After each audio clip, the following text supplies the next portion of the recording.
started with Brazil. I'm Evan Rainday Rayner. This is Paul Raby Santoro. We're going to be casting the action for you. And you're also going to see Nick High-Res Pretty Hair coming in later on in the day. Paul will be here for both of the sets, for all 3 sets that we end up watching. Before we go into Brazil and this exciting, sparkling region of PGS competition, you like that? You like that? No, it's good. It's good. Sparkling. These guys are very sparkling. Like the water. That's right. We're going to go into a couple of announcements about some cool things happening in the realm. If you missed the Patch Note show, we have a great weekend for you all to play free any champion and, of course, any legendary. It's the All Champions, All Legendary weekend. Rabies, who are you going to test out this weekend?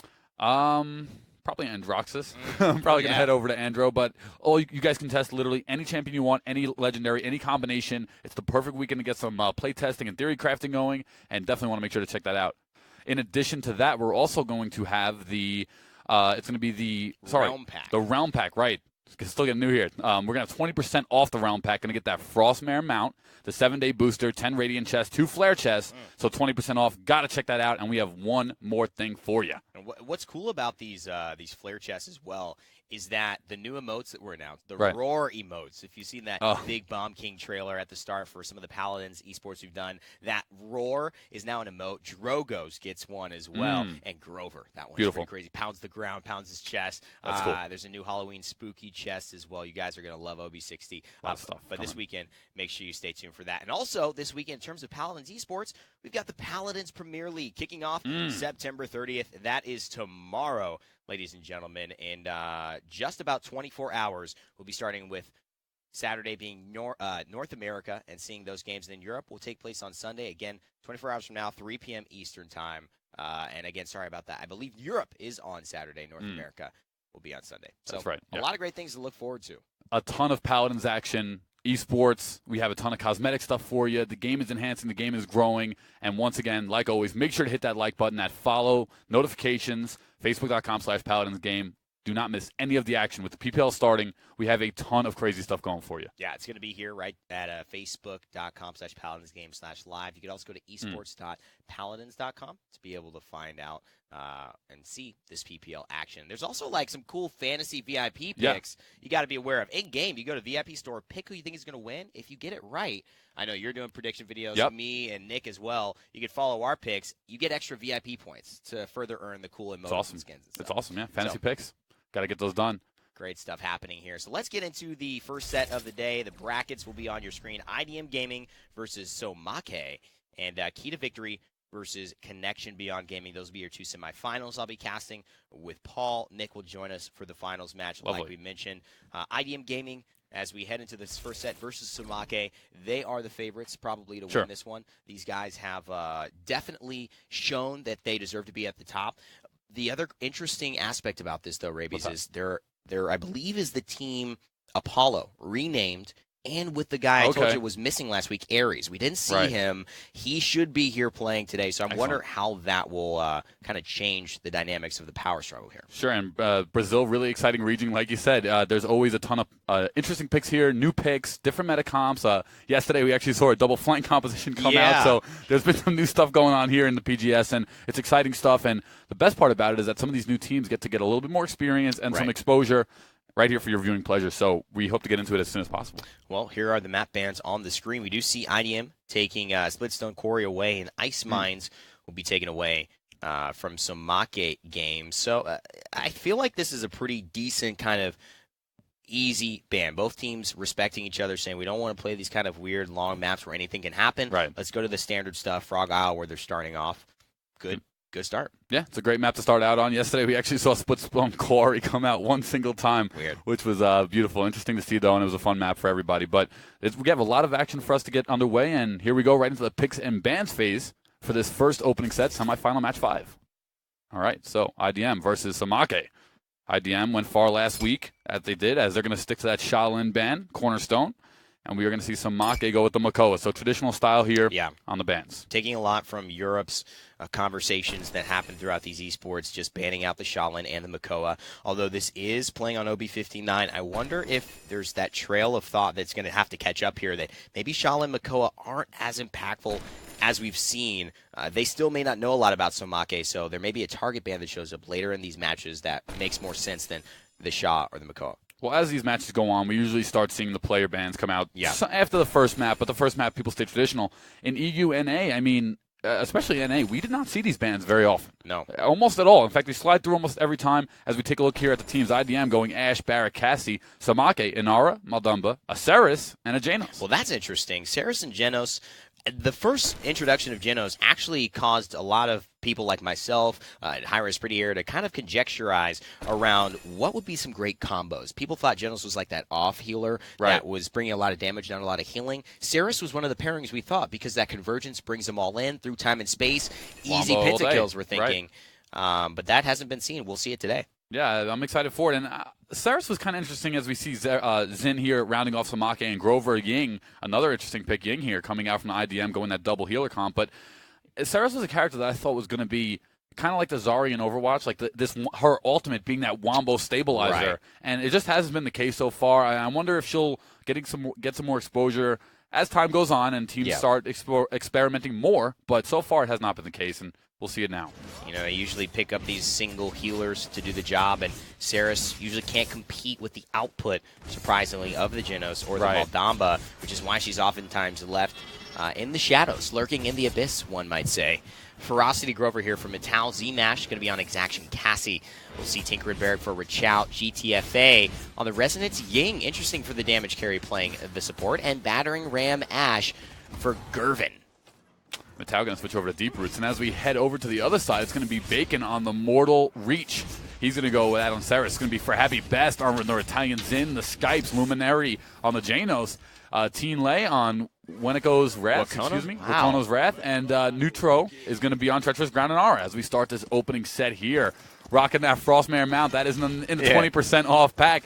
Make sure to check that out, guys, once like always. As we see now, for Happy Best, getting 15% for Samake. First kill, however, going over to Richout on the Skypes. Spray not exactly loading there, but Richout on the top ledge getting so much damage from this Barrack, so much value from his positioning. Barrack is half tinkering, half positioning at this point, and the turrets just mean he's over 100% because this guy does damage. Nice axe from behind for Mittal. This is all looking good. Yeah, 24% for Samake. 2 members of their team are down, so IDM is going to have the opportunity to get on this point now. GTFA pushing out. Gervin as well. He's going to be pushing on the right-hand side here, and Samake kind of trapped into their base. It's Mittal as well on the left, and IDM has set up a very nice perimeter, but they weren't sitting in the point, and they just started calculating some percentage here. This is the confidence that they have. They're zoning so far out, knowing that their best bet is to just annihilate the enemy team. They want to go for duels. They want to frag. They're trusting in their individual experience, and they're just trusting in their individual skill to be able to win these backline duels. All right, so as we see Z-Mash picking up a beautiful triple kill there, IDM now has rounded that 80% mark. Mittal going to take down Neutro. And it's going to be the first point going to IDM as Samake having a hard time getting out of the base and stabilizing themselves as a unit. One of the benefits of Frog Isle is that you have this kind of space you can lock people down in. The sooner you control this, the more secured your point push becomes. It's just one deicide at this moment right here that can make or break a 2-0 push. So this is what Samake didn't want to happen. This is exactly what IDM are trying to do. And with Barrack picking up a kill here, it seems like they're pretty close to doing it. Richout totally undetected here in the back lines as he's putting on a lot of damage. Going to be a billow getaway there from Xin, so he's going to try to escape. Richout does have that quarter rise online. 157 remain on the clock, so he's trying to fight the Xin head on. And Barrack is one of those tanks that can really get going with the best of them, and he's showing it right here. Richout doing a great job for his team. A lot of patience, too. I mean, he could have easily gone ahead and shot the Zen during the counter, healed him up as a result of perfect block, the card that he's running. But no, just backs off, doesn't even throw the turret down until he absolutely has to. Dread Serpent should try and take him down, but Mittal takes down Teen Lay before he can do it. Yeah, and here we go. Mittal getting a nice double kill. Z-Mash picking up one as well. 129 remain on the clock, and it's going to be a 2-0 start as IDM have come out of this one blazing hot as we head now into the second round. And you can go ahead, man. You want to take a little something? No. I realize this is my time to shine right here. We break down a little bit of some of this. One of the interesting things I wanted to talk about was Tenlay. Going this Wakono's Wrath, the Maldamba, who did just get the Wicker Man skin coming out in OB60. Let's take a look at him. Tenlay, the Maldamba. Let's watch Tenlay the Maldamba, and there we can take a look at his loadout, which is based on a legendary we don't often see. He's getting the 20% reload speed from Snake Pit plus the Death Hands, meaning he's at 40% reload speed. Every time he hits somebody with that stun now, it's 700 damage, which is quite a lot. You add the control, meaning he can get 2 shots after that. I mean, he's looking at 1,300 damage for free, easy, onto someone he stuns. Pretty interesting build here as we see Teen Lane now headed up on the right-hand side. They're going for this barrack off the rip, and there's that stun you were talking about. Came out, obliterated Rachao very easily. For Happy Best is going to take down GTFA, and Samake, despite being pinned early, are coming out this second round really blazing here. It's interesting because you look at Teen Lane, and despite him going this Wakono's Wrath, having a little bit of fun with it, getting that first kill, he loses out on so much healing that Spirit's Chosen gives him. That's why it's the preferred kind of legendary pick for Maldambas. Wakono's Wrath is fun, sure, but it probably doesn't quite yet have a place in professional games. Okay, well, we're going to see an interesting change in style here as for Happy Best playing that Xin, another character we don't see too much here in the PGS, but we will today. Rachao coming back and take out for Happy. Beautiful play, and back to Teen Lane as he's trying to get something going here on Maldamba. 93% for IDM, and Samake won that opening fight, but they didn't even acculate. Sorry, I said the word wrong 100 times. But they didn't get any percentage there, despite being down. They won the opening fight. You know, it's interesting, and I think you fell into the trap.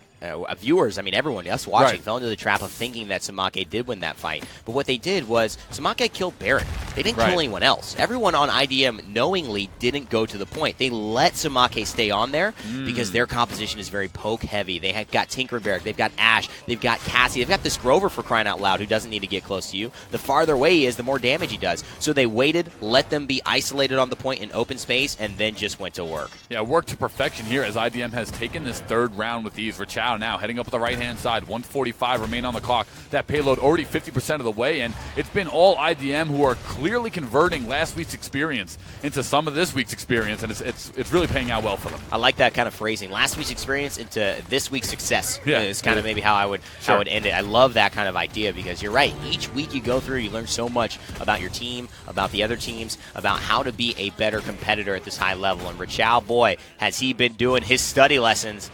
Never missed a session with the tutor, and he goes ahead on a 6 streak here with this Barrett. All right, as he comes here behind the enemy team, and Samake are totally lost. He's in the back lines here, and it's going to be a victory for IDM, a 4-0 start for them. They're going to take map 1 with ease. Very easy. I mean, that is probably the adjective I would describe. Sparkling, describe for the entire Brazilian region. But with ease, with grace is what I would say with IDM. From the start of that match, they felt like they were playing an opponent that wasn't quite at their level, and they knew that. And maybe even the opponent knew, making these legendary choices that didn't really work out. We saw the Wakono's Wrath work once on Rachao, but Rachao ended up getting the last laugh on this barrack. So effective from a damage perspective and just holding down space like he often does. Yeah, we're going to take a look at Rachao here, make some top plays, and you could just feel that, like you said, the confidence was there for IDM. They knew that, maybe some teams want to have that bias where they see the legendary cards come out and they're like, all right, this guy does not know what he's doing, Or maybe maybe Samake was just going for something new and it just didn't quite pay off. They have another map to redeem themselves here, another 2 sets actually to redeem themselves, and they still can come back in it. But, I mean, IDM looks so dominant that game. It's going to be interesting to see how Samake can get back in the mix. It's a great point you bring up because I hate to rush guys off the scene and say, not at the level, see you next time. When they could just be saying, listen, we know we don't have an advantage mechanically over these guys. We don't have the experience. What we do have is maybe a little bit of surprise up our sleeves. We can try a different composition. Maybe that's where the legendary choices are coming from.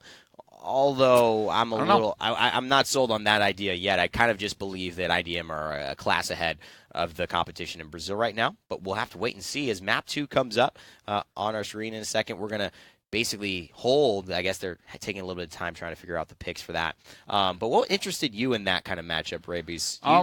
The Xin pick, honestly. I like the Xin pick because I think Zin's a very viable character. Not that I think that he's necessarily one of the best in the game currently, but I think that his damage output's crazy, his maneuverability, his ability to go invulnerable is also very interesting. So he started out doing work, but Samake really couldn't build anything around him. I think if they stick with some of they go a little bit obscure, but then also stick to more fundamental, they can kind of change around and get something going. Okay, so maybe a little bit of a mix and match, maybe less on the extreme side, more on the typical side for Samake, and I mean, it's that legendary pick on the Maldumba, and because I get that they want to try new things, or maybe they felt like that's the way to go, but the healing you're losing from going to other legendaries is just too detrimental on the character, and you almost nerf him yourself into the ground. I mean, when the matchups are indicating, you're already maybe at a disadvantage playing against guys like GTFA and Richao, you need as much healing as possible, as early as possible.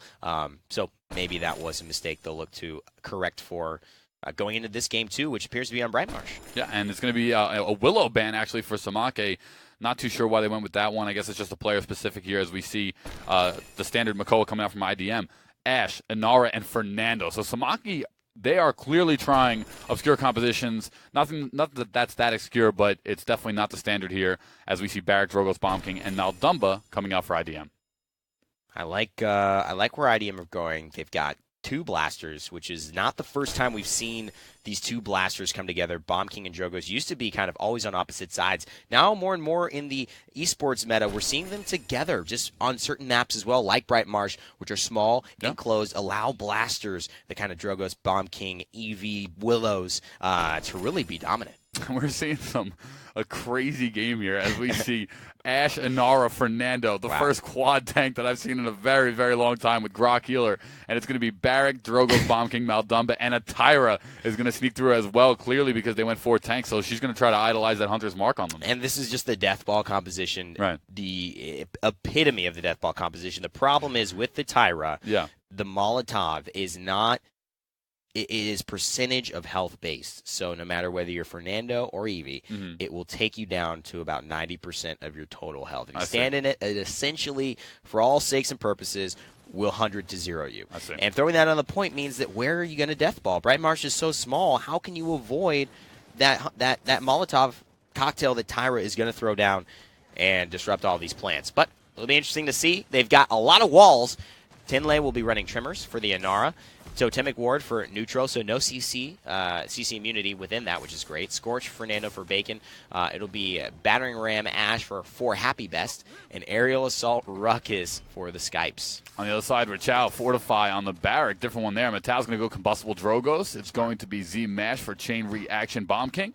Gervin, nothing yet, and GTFA is going to have First Blood. Yeah. And Gervin's going to go, Spirit's Chosen. And the Chain Reaction here is super interesting, Rabies. Getting into the fight, I'm curious how he's going to make these bombs explode. They all go to the point, and here's what we were looking for. Yeah, a front line attack here from Samake. 21%. They're trying to just stay on the point, but Metal is going to take one down. Z-Mash will get the other, and this is where the composition starts to fall off because they just have no damage to combat this composition. And look at that. By the blasters alone, 2 blasters take down 5 guys. I mean, 30% for Samake, now rising for IDM as they hit 30. Has got to be the most demoralizing thing that can happen because you come in with one plan, one idea. Right.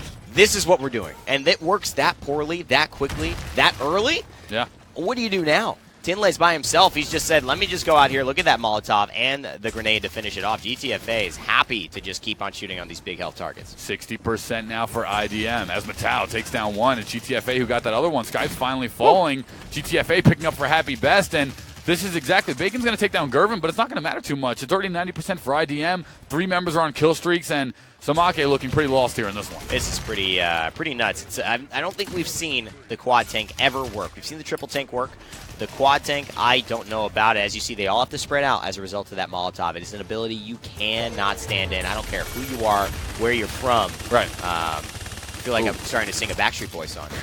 Yeah, here in the back line here, Z-Mash takes down Neutro, and maybe you attack the Barrack on here to some degree. Maybe it has more viability. But when you go, in my opinion at least, when you go the Fernando, the Inara, as well as the Ash, you just have no damage output. Where are you going to get it from? Yeah, I mean, they've got damage that's annoying, and they've got so much health to become math problems. But when the math is not on their side in terms of the damage in this much of a discrepancy, Drogoz, Bomb King, with Chain Reaction, some of the hardest hitters there are. Right. I don't care if you CC immune my Grumpy Bomb. It's still doing 800 damage to everybody it hits, and if I stun you, it's a GG. This is just a dream. Who's going to shoot at Drogoz here? Yeah.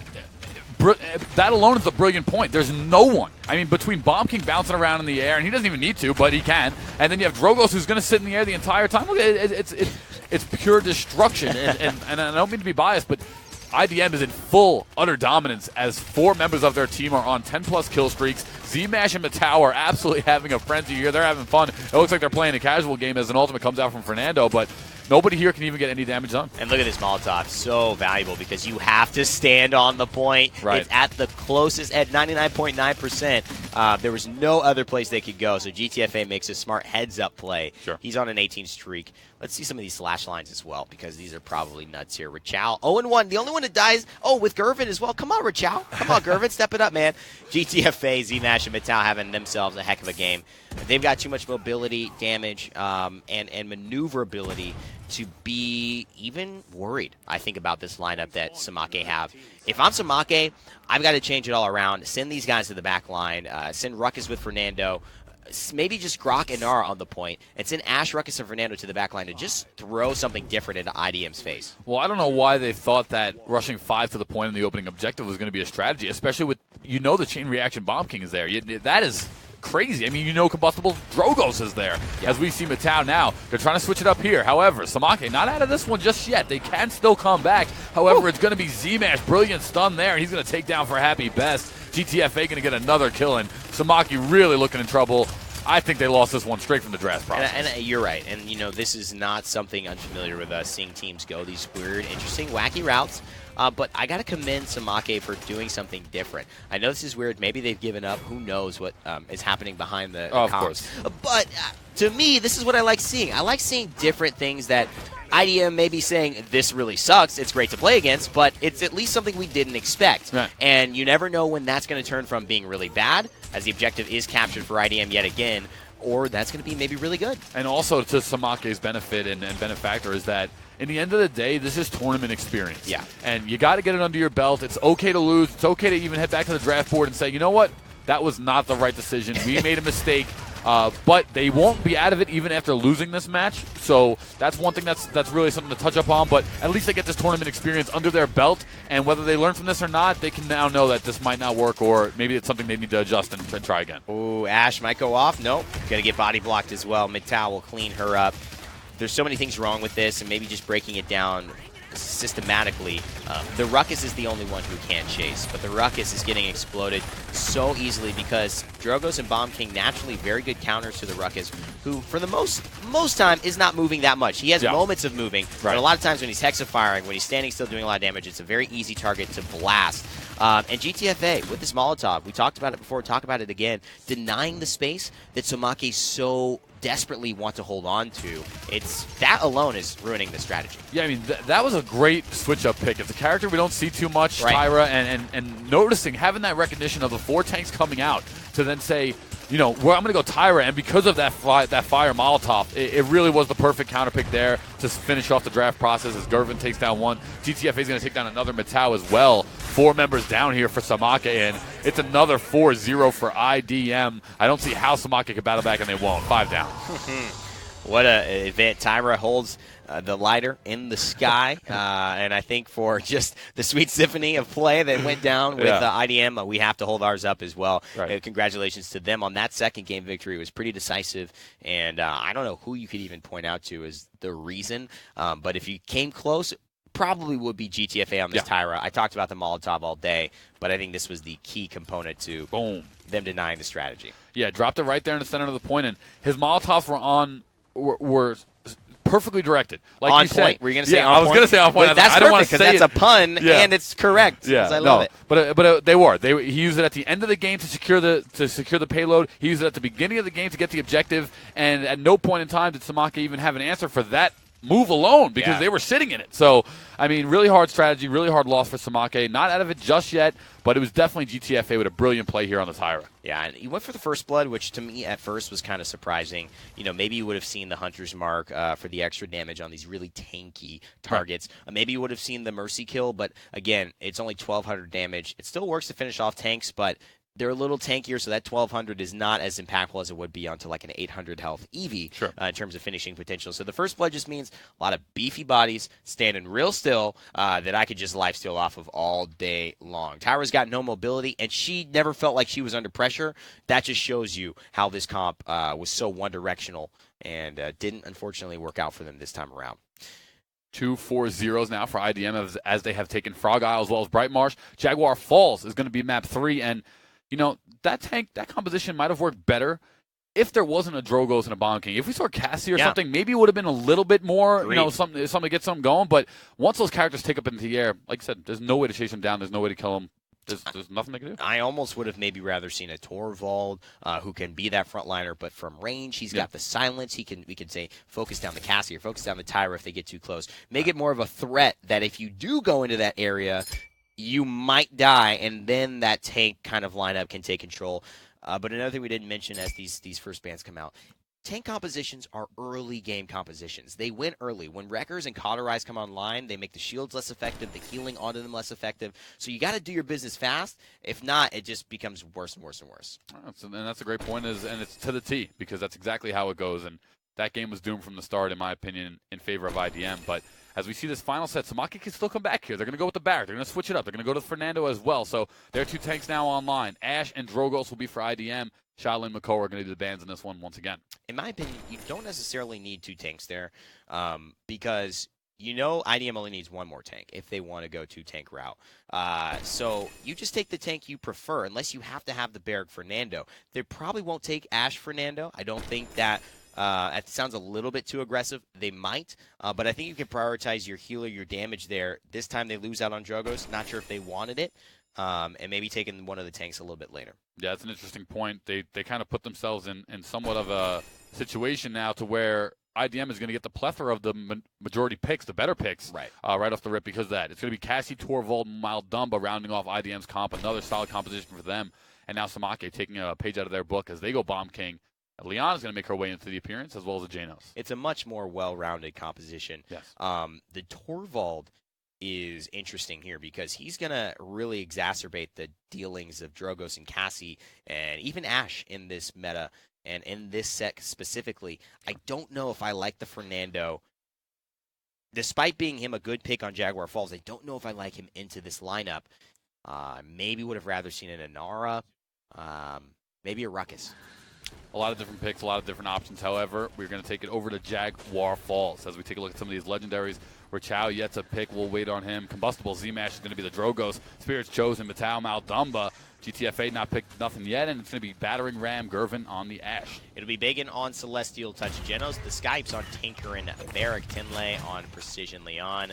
Neutro 000 for Scorch Fernando. And for Happy Best, it'll be Accelerant Bomb King.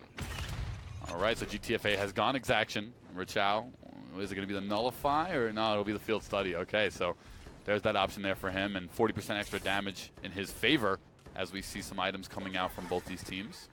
Nimble on the Z-Mash, so interesting little pickup there. Switches it up. Sure. All right, so here we go. We're starting up this next round. It's going to be 2-0 in favor of IDM. Salvo coming out, and Z-Mash taken down. Tinley easily. Sorum right there on the back lines. 10% for IDM, and rising as we see Samake kind of get pinned out here in the back line. Must have just taken a shot from the Cassie too early. Maybe didn't expect it. That's a really rare thing. Drogos literally always jumps up and salvos in that area, so you have to anticipate maybe I get hit for that. That would be some unaccounted for damage. GTFA on the Cassie, though, definitely someone who delivers. However, it's going to be Samake with 2 kills. The Skypes will take down Matao. For Happy Best, will take down Rachao. GTFA gets Neutro, and 63% for IDM, but now Samake actually getting a little bit of vigor here as GTFA takes down Happy, and that'll be as he heads to the death screen, that'll be the end of him. You do see this GTFA focusing out the Leon very well, but this Barrack's doing so good at just providing that shielding, providing that support onto the point. They've got to finish him off. Bowling ball and keep him alive for now. And here's the Fernando, just both of them swapping spots. The Cassie goes in the ultimate. Yeah, Scout came out from her. Gervin's going to take down Bacon. Rachao will take down Neutro. Gervin with a nice double here. 90%, and ooh, nice shot there from GTFA, using that line of sight to his advantage. And Gervin getting a triple kill as this point has once again, now it is 9 straight points in favor of IDM. What's interesting is I think that disengage that GTFA hit would actually have sent her off the map, but just a little bit of insult to injury kills her while she's mid-air. That is a very well-known kind of old Paladins player combo that used to, at a certain point, give you even more bonus damage than the Exaction did. If you did an Exaction roll, then you hit them mid-air before they landed on the ground, you get extra damage as well onto that shot. So just showing off a little bit of the experience and the expertise for Cassie. All right, so for Happy Best, stacking up 3 of those sticky bombs there on GTFA will take him out. And, Evan, do you think there's a reason or a way, or really just what's Samake's problem? Are they running into? Is it just a lack of experience here? Is it just is it the picks? Is it the bans? Is it IDM? I hate to say that anything is wrong with this team. These guys are newer. I haven't seen them play this game in the PGS. Sure. And you have to say that in these situations, yes, it is IDM. I'd rather say that this team is just at a high level rather than the other team isn't. We know that it's going to take a minute for newer teams to catch up to be the best. But IDM has consistently performed each week.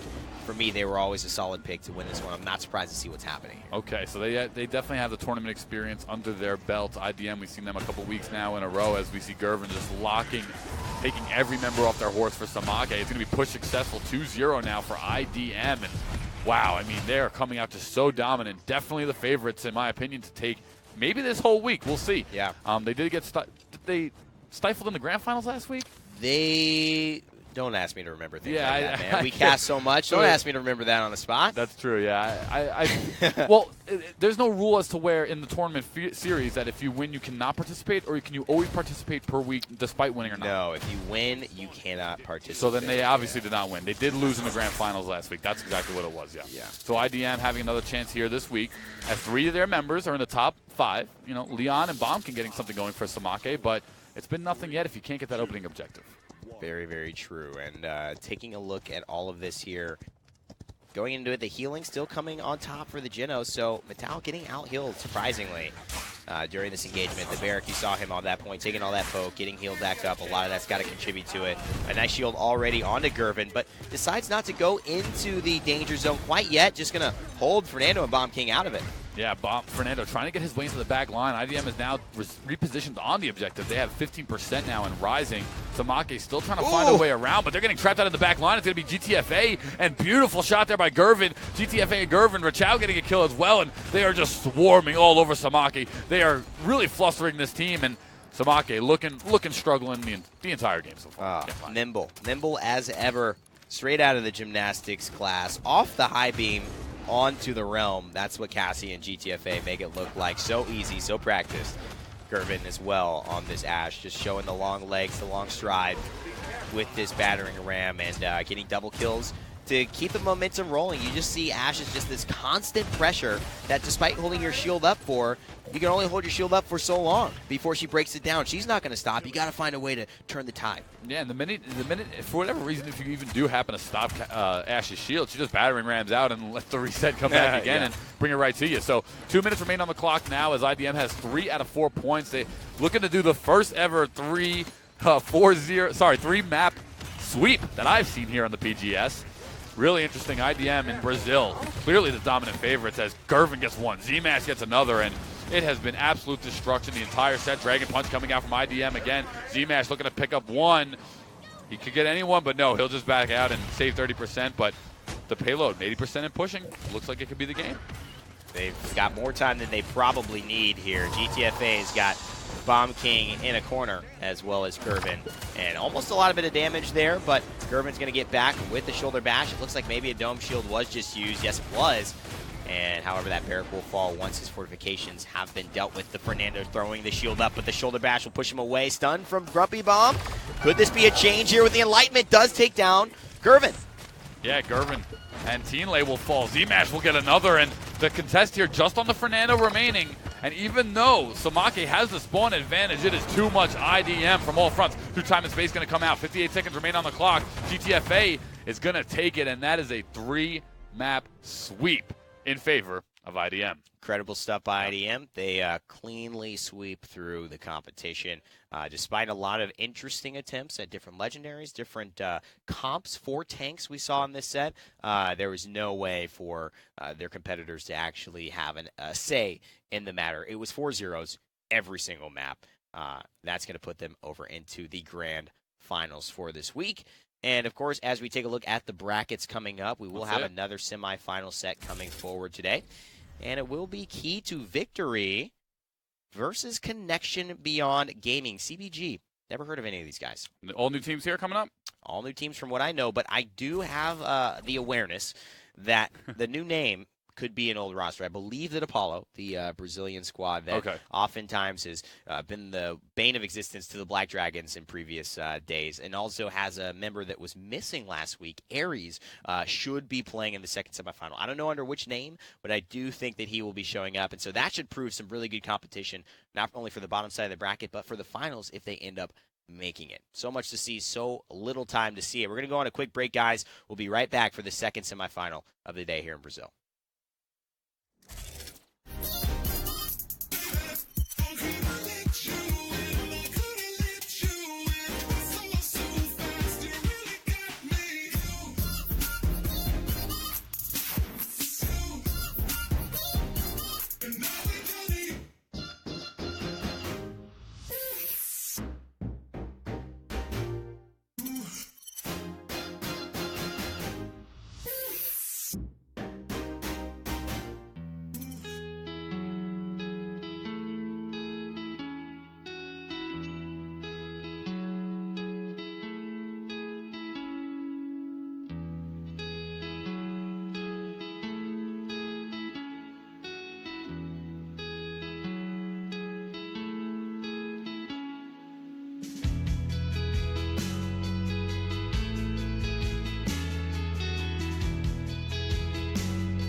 Do you remember when we first met? I thought my eyes would fall straight out of my head. Guess we all live in proof of love at first sight. But now we both see love in a different light. Keeping love alive is a tricky thing.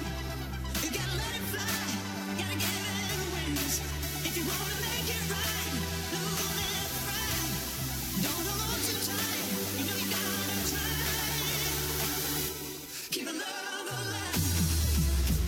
Hey guys, welcome back to the Paladins Global Series. My name is Evan Rande Rayner. That's Paul Rabies Santoro next to me. You can find us on at Rande Official and at Rabies Official. Official Rabies, right? Official Rabies. Yeah. Oh. Okay, switch. Hold on. Wait, you was switch? I'm just kidding. And so you guys can make sure to follow us on our Facebook pages. Leave a like if you want to stay involved in what we're doing here on this wonderful platform. Now, I did want to bring something up before we go into the second half of the bracket. I noticed last week we were seeing, I believe it was the IDM Black Dragons finals match that we were kind of remarking on. IDM coming through with the victory there. Black Dragons getting to the finals, but not quite having enough gusto to get the win. IDM and Black Dragons have to play each other in the quarterfinals of this PGS here. So that's who IDM went through to get to the semifinal. So because of the random seeding, I believe it ended up creating for one of the better teams to just get out early. So that's probably why they're having a smooth route to the finals at this point.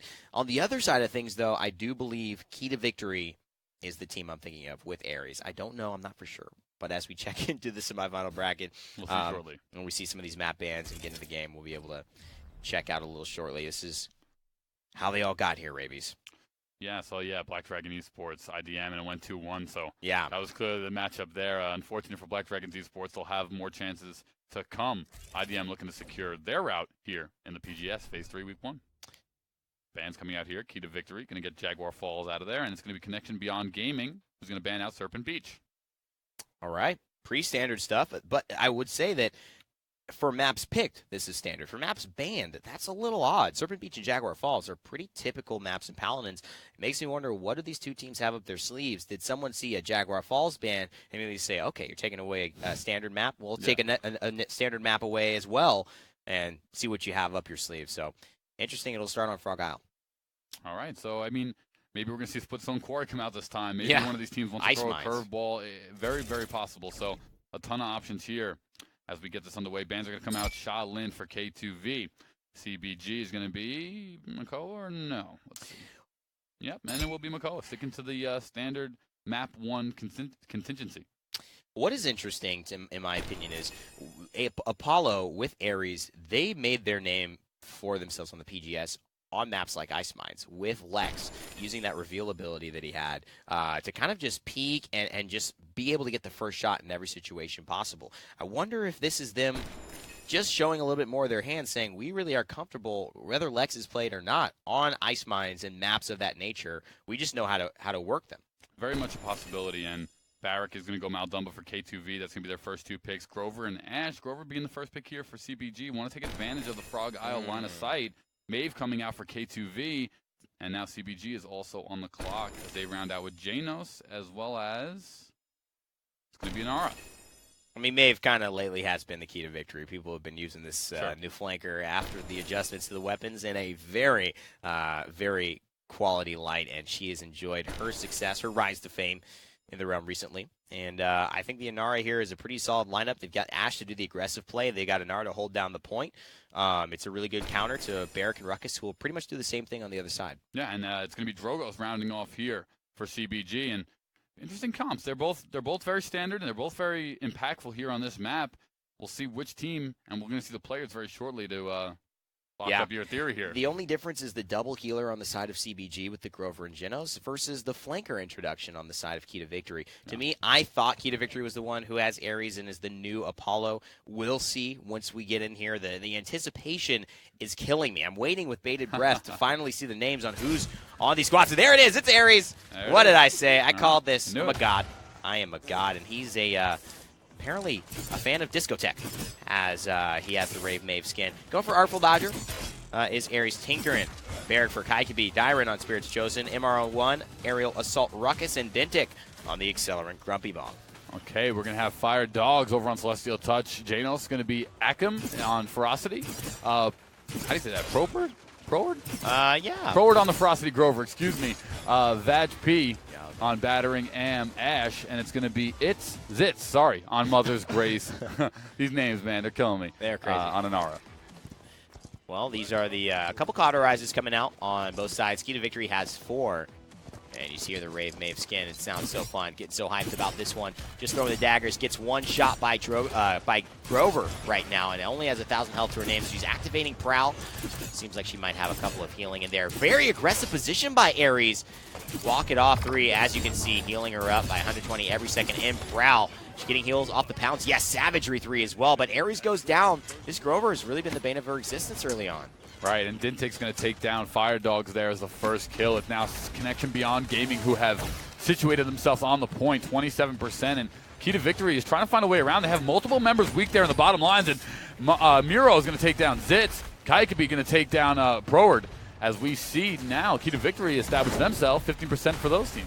It's really been Leo Proward who's been so successful right now. The Grover shut down the Maeve early on. He's gotten another kill onto the Barrick, but a double kill here. Savagery 3 ticking up for this Maeve. Ares, can he get out? No, but he's got 2 kills for the money.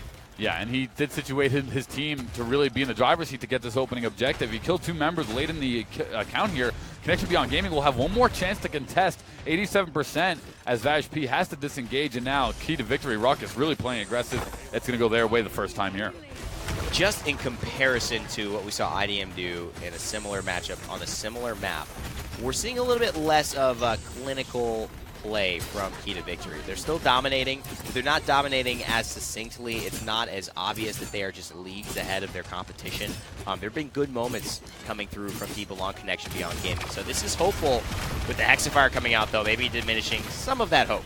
Yeah, Dintic taking down one. Miro will take down another as well before he finally goes down. 158 remain on the clock now as Key to Victory under their new team name, trying to get something situated here for these guys as they want to take a 2-0 lead. There's the Midnight from Maeve, and it's going to be Ares who's looking to get this Inara, doing a lot of damage here, and she should go down as Key to Victory swarming Connection Beyond Gaming's base. Activates the 9 lives. And good job just relocating, repositioning. But Ares, yet again, just feels like a second off for me.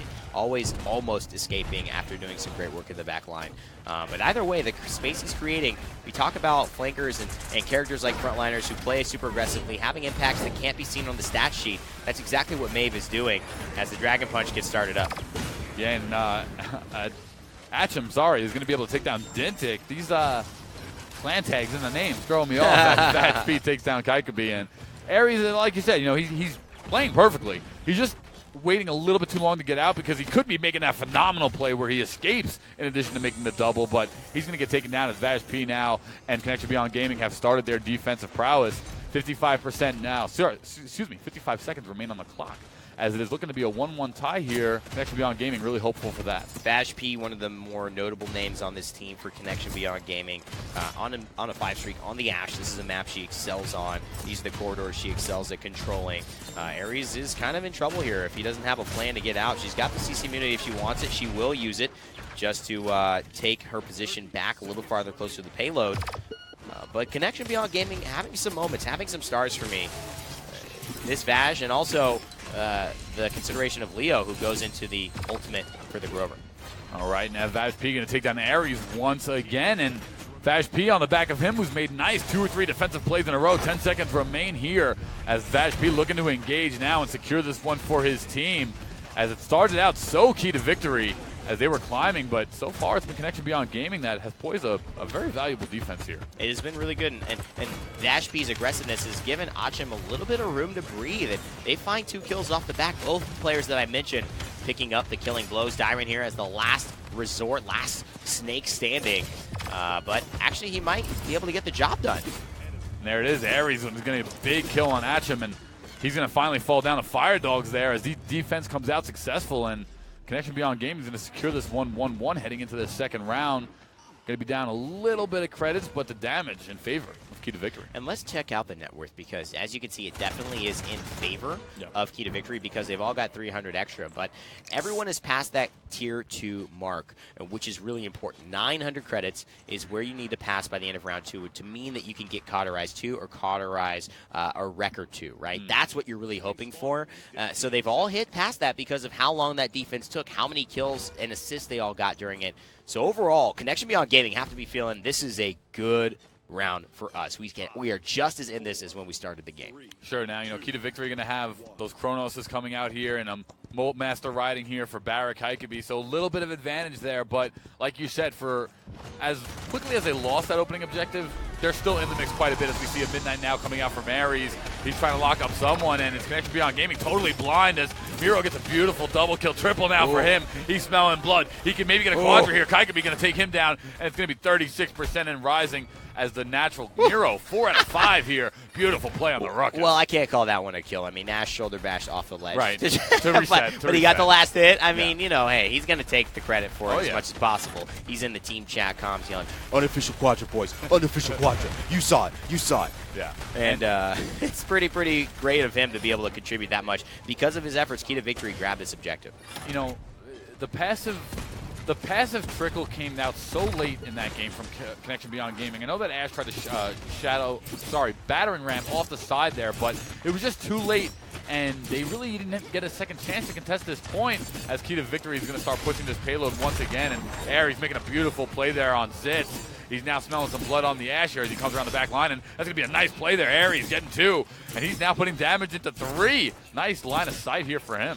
You know, one of the interesting things is we don't see Maves, lately we haven't seen a lot of Maves go into the Savagery cards. One of the reasons why is, like, that is the very, very aggressive play style, because you invest in your healing on pounce, which means you have to hit your pounce. You have to do your dash offensively, whereas a lot of Maves we see in esports, they use that dash to reposition. So They don't want healing off hitting somebody. They're not trying to hit somebody. They'd rather use that for more healing on the 9 lives. So pick your poison. Either one can work. We're seeing Aries go a little bit more of the aggressive style this game.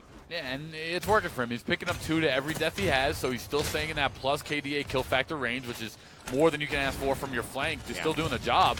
As we see a chin there, he's going to activate the Dragon Punch and take down a member of Key to Victory there, I forget who it was. But Dintic now on a 6-kill streak here on the Bomb King. 1 minute remain on the clock. It is going to be a 75% payload push. It has started to regress very shortly here. 2 members of Connection Beyond Gaming are down. That could be a third, and it will be. And now it's Key to Victory who are in the driver's seat to really get this 3rd point here. Oh, nice play by Dintic. Clinical. Love the way he used that. King Bomb is ready to zone out if need be. The Dread Serpent is alive and well, but Key to Victory don't get the Ash out of the Assert Dominance. That should be over now. King Bomb could be here. Mid-air. Will he find the bomb? No. He's going to focus his attentions to the front line defending the objective. Inara's too slow. She can't run. Oh, she's finally going to get it, but surely she'll go down here. Key to Victory get the successful push, and that means they are up 3-1. Yeah, Dintic there on a 13 kill streak for him. I mean, very nice play, and now the network has gradually increased to over 700 to 1,000 across the board here for Kill to Victory, and now we'll start seeing some of that item lead come out for them. Connection Beyond Gaming will have the comeback mechanic on the point capture, but we'll see if they'll be able to make it work. Yeah, and Dintic climbing above the barrack by about 10K as a result of those plays. He's actually on a 13 streak, which is really, really good for a Bomb King. Picking up the blast shields, which is something that I don't see a lot of people figure out and talk about. You know, Atchem, when you look at the actual KDAs, is ahead of pretty much everybody. He was 6-3 towards the end of that round, probably 6-4 now because he did go down as that defense was unsuccessful.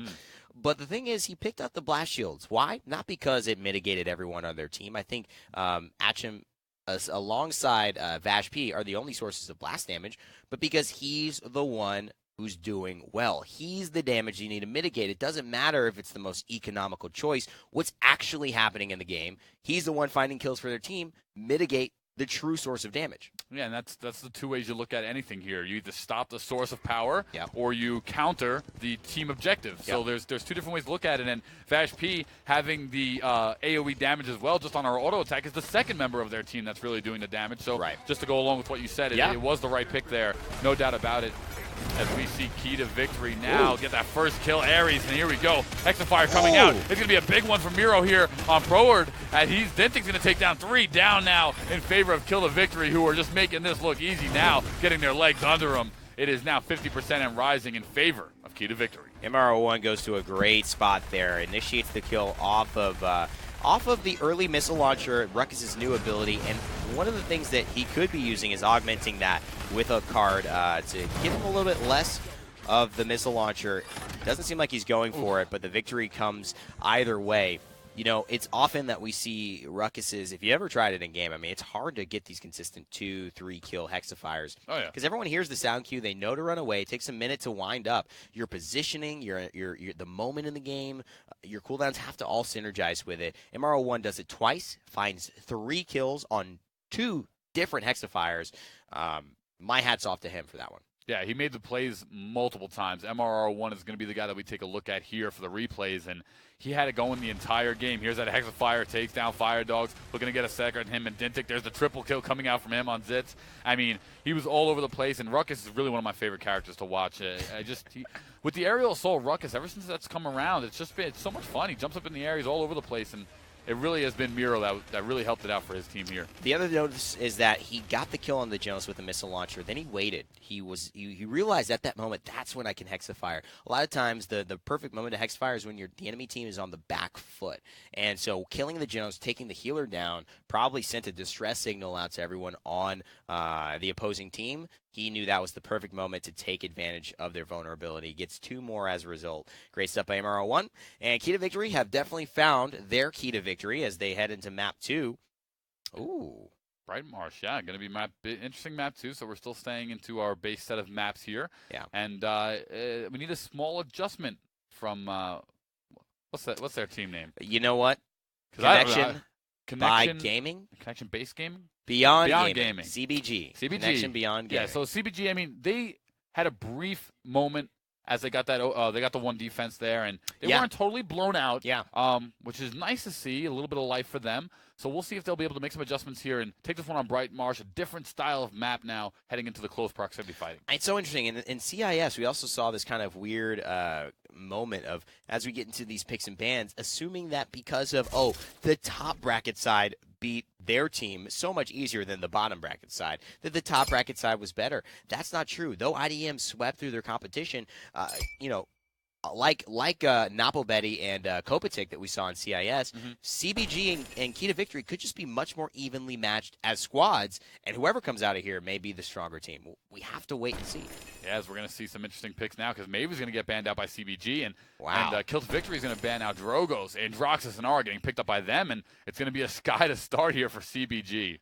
As well as Janos. I like both of these picks. I think Sky and Androxus both have some merit in this meta in the game. Oh, definitely. At this point, whether you go debilitate or surprise attack, especially Key to Victory, pick the Inara into the Sky, but it's going to be really good against this Inara. Damage mitigation on that percentage-based health is not going to help you. So. Right. Ash as well as Maldumba will round off Key to Victory. It's going to be a Fernando as well as who are we going to see here? A Makoa. There we go. I mean, this guy slipped right through all the way down to 5, and he wound up getting picked up now. So Sky, Janos, Bomb King, Fernando, Makoa. Interesting set there. It's going to be K2V on the clock now, who's going to get Cassie as the 5th pick. And these are 2 picks that don't normally slide all the way down to the bottom, but they will today.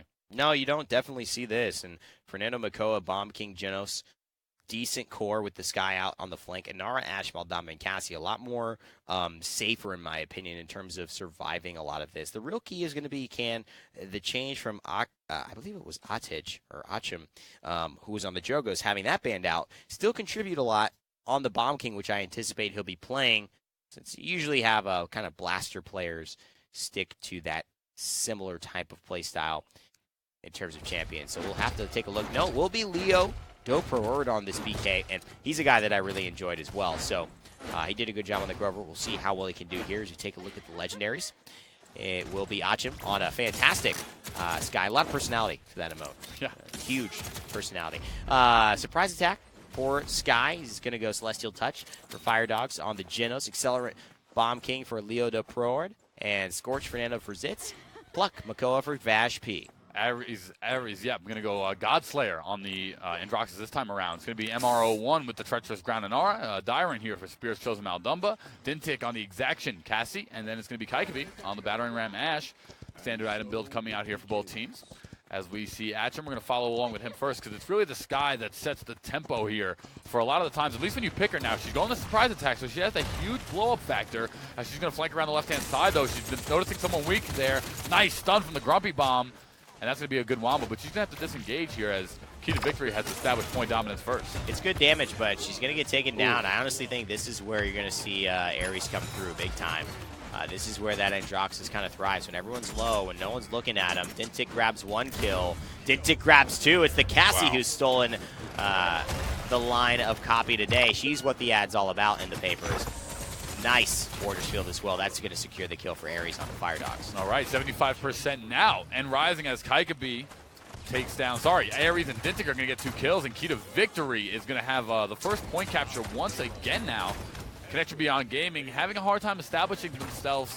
The Sky didn't do too much as he got taken out again right out of the base. And it's now Key to Victory who has that payload pushing along the way. Yeah, I mean, I like the kind of... So he throws a smoke bomb as the Sky early on in that fight, and then uses his stealth, but goes within the smoke bomb territory. To me, that's meant to be a diversion. You want to throw it out there and come from a different place. It doesn't feel like he's using his cooldowns as appropriately as he may need to win this matchup. Right. And now it's 1:55 remain on the clock. That payload is about 50% out of the way. Kai could be really low, trying to Battering Ram Ash out, and Dintik, beautiful combo there. Going to take down Achim. It's going to be Ares on Vash P, and another kill for Ares, as I'd love to follow along him as soon as we can, as 4 members are down here, and there's another one. Ares in total control on the Shattermaw, using it to perfection on Androxus. This guy walks out, walks right back in. Like, nope. Well, yeah, nope, not going in there. Do not go in there. Reminds me of that one of my favorite Jim Carrey moments in Ace Ventura. And Ares, he's definitely not joking around here. No comedian nature for this Androxus. He's got the new semi-automatic pistol, the Shattermaw, turns Makoa into green dust, and he's keeping on rolling. Yeah, Atchamir, he's going to get finally a kill on Miro 1-1. Dread Serpent going to come on out. The Iron's actually going to kill Proward here, but it's just too little too late as Ares really got himself established so nicely on this Androxus, and they're going to be trickling out of base connection beyond Gaming will, but they're going to be running into a whole big front line, and Dintic and Ares on the damage dealers, just killing everybody. I mean, my homie missed a bunch of shots right there, though. Definitely could have cleaned up that Genos earlier. And that's a good hook, but he's got the dashes available. He goes up into the air, the stun, the seismic crash, but then it is the Grumpy Bomb. Will this change the difference? MRO1 was what we were talking about last time through time and space. Oh, cleans him up. Fire Dogs turning this thing around with a great ult. Yeah, that was a beautiful position placed there, and he actually used Inara's impasse wall to set it up a little bit because he couldn't really see. Don't get me wrong, you could still see the ultimate coming out, but you didn't see the windup. You didn't even know Janos was up there due to the impasse wall. And 2 members of Connection by 3 now. We're going to go down despite it. Dintic actually and Dyron are going to get 3 big kills. Push successful despite the defense looking proper for Connection They Beyond were Gaming. so low. I mean, at that whole point, they held really well, but 4 died immediately. And what it took was an accursed arm, I believe, from Ares to turn their attention up into the sky, open up some of the bottom floor fighting, and then also just do a significant amount of burst damage in an area. That's where Bomb King and Drogos can change games so much with combustibles, with grumpy bombs, with their pop, with anything. Damage in an area can throw off not only an entire player and an individual, but a defense, an objective, a team fight you were counting on surviving. Yeah, and, Atcham, he goes invisible. A lot of the times, she has to be relatively close to those targets to blow them up, so she's still within the fire range of the AoE blast damage, even trying to get a kill. So 2-0 in favor of Key to Victory. They are up 1 set so far. Atcham trying to get another surprise attack here. They're going through that left route. It's going to be Proward on the back line here, trying to get something going on the Ashe. She's going to batter him out, but a nice body block might secure her death. Leo to Proward, though, showing his stuff right there. Ashe does get taken down, but so will Ares. So Leo coming in big on this Bomb King play. He might snowball the rest of this. He showed nice promise on the Grover and now showing even more promise as Dyron realizes it's over, at least for now, in terms of attacking this objective. Now that comeback mechanic is in favor of Connection Beyond Gaming, and Leo de Proward is really doing the job here along with his Janos. They did a nice wombo there to get a kill. 70% in Rising for them. Key to Victory has one more chance to maybe get in here, but a surprise attack from Cassie. Nice. Atcham finally taking down Dintic. Ares will fall as well, and this could go in favor finally of Connection Beyond Gaming. Now, I don't like that ultimate. I don't like that ultimate. And the reason why is because you killed 2. You had the point. Save that. Tie it up here. Get the 2-2. You don't need to use it there. It still secured it, but I think you could have used it a little bit wiser. Well, it's one decision he'll have to probably live with here. It looks like he may live with the objective as well. He did get the kill onto the Inara, but now he goes down to Dintic. Would he be wishing he had that ultimate now? Maybe that's the case, Rabies. He leaves the Cassie with what I think is 1 health at this point, and Ares grabs the kill onto Fernando to kick things off and maybe turn things back around. Oh, now this is just special because the Key to Victory there. I don't even know how they climbed back into this one.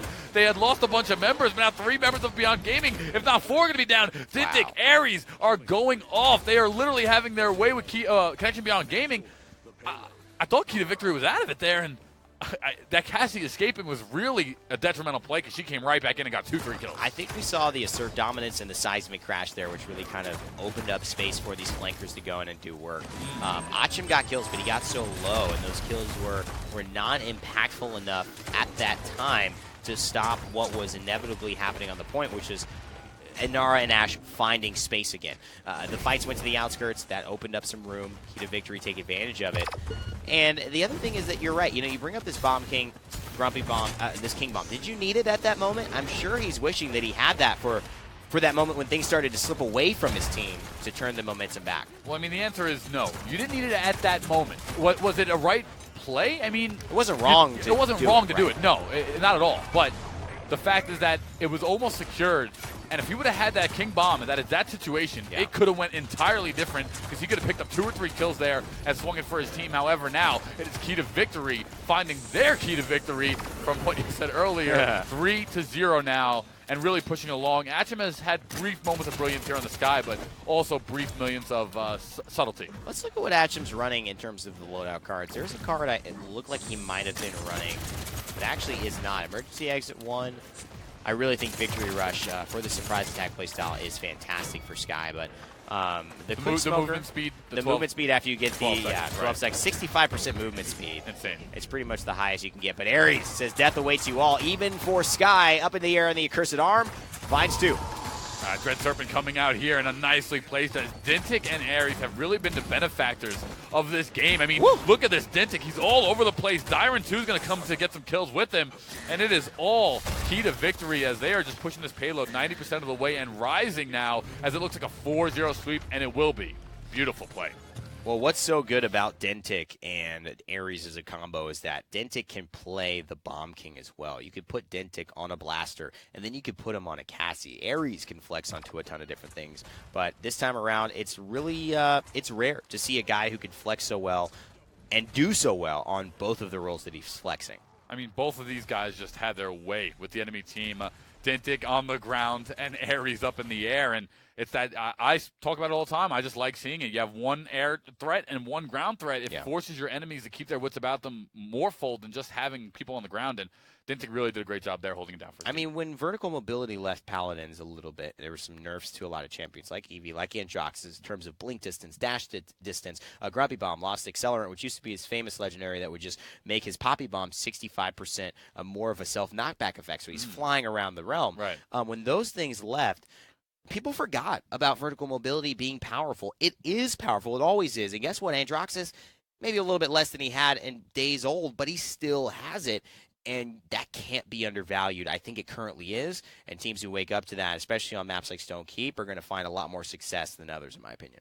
I've been playing FPS since I was 15 years old. I was competed in Halo 1, 2, and 3 in Gears. And there's no FPS on the entire planet, this included, Overwatch included, any game, where height advantage is always going to be the best thing. And characters that can formulate it themselves off their kit is detrimental in any way, shape, or form. Don't get me wrong. You still have to have the accuracy to hit the shots.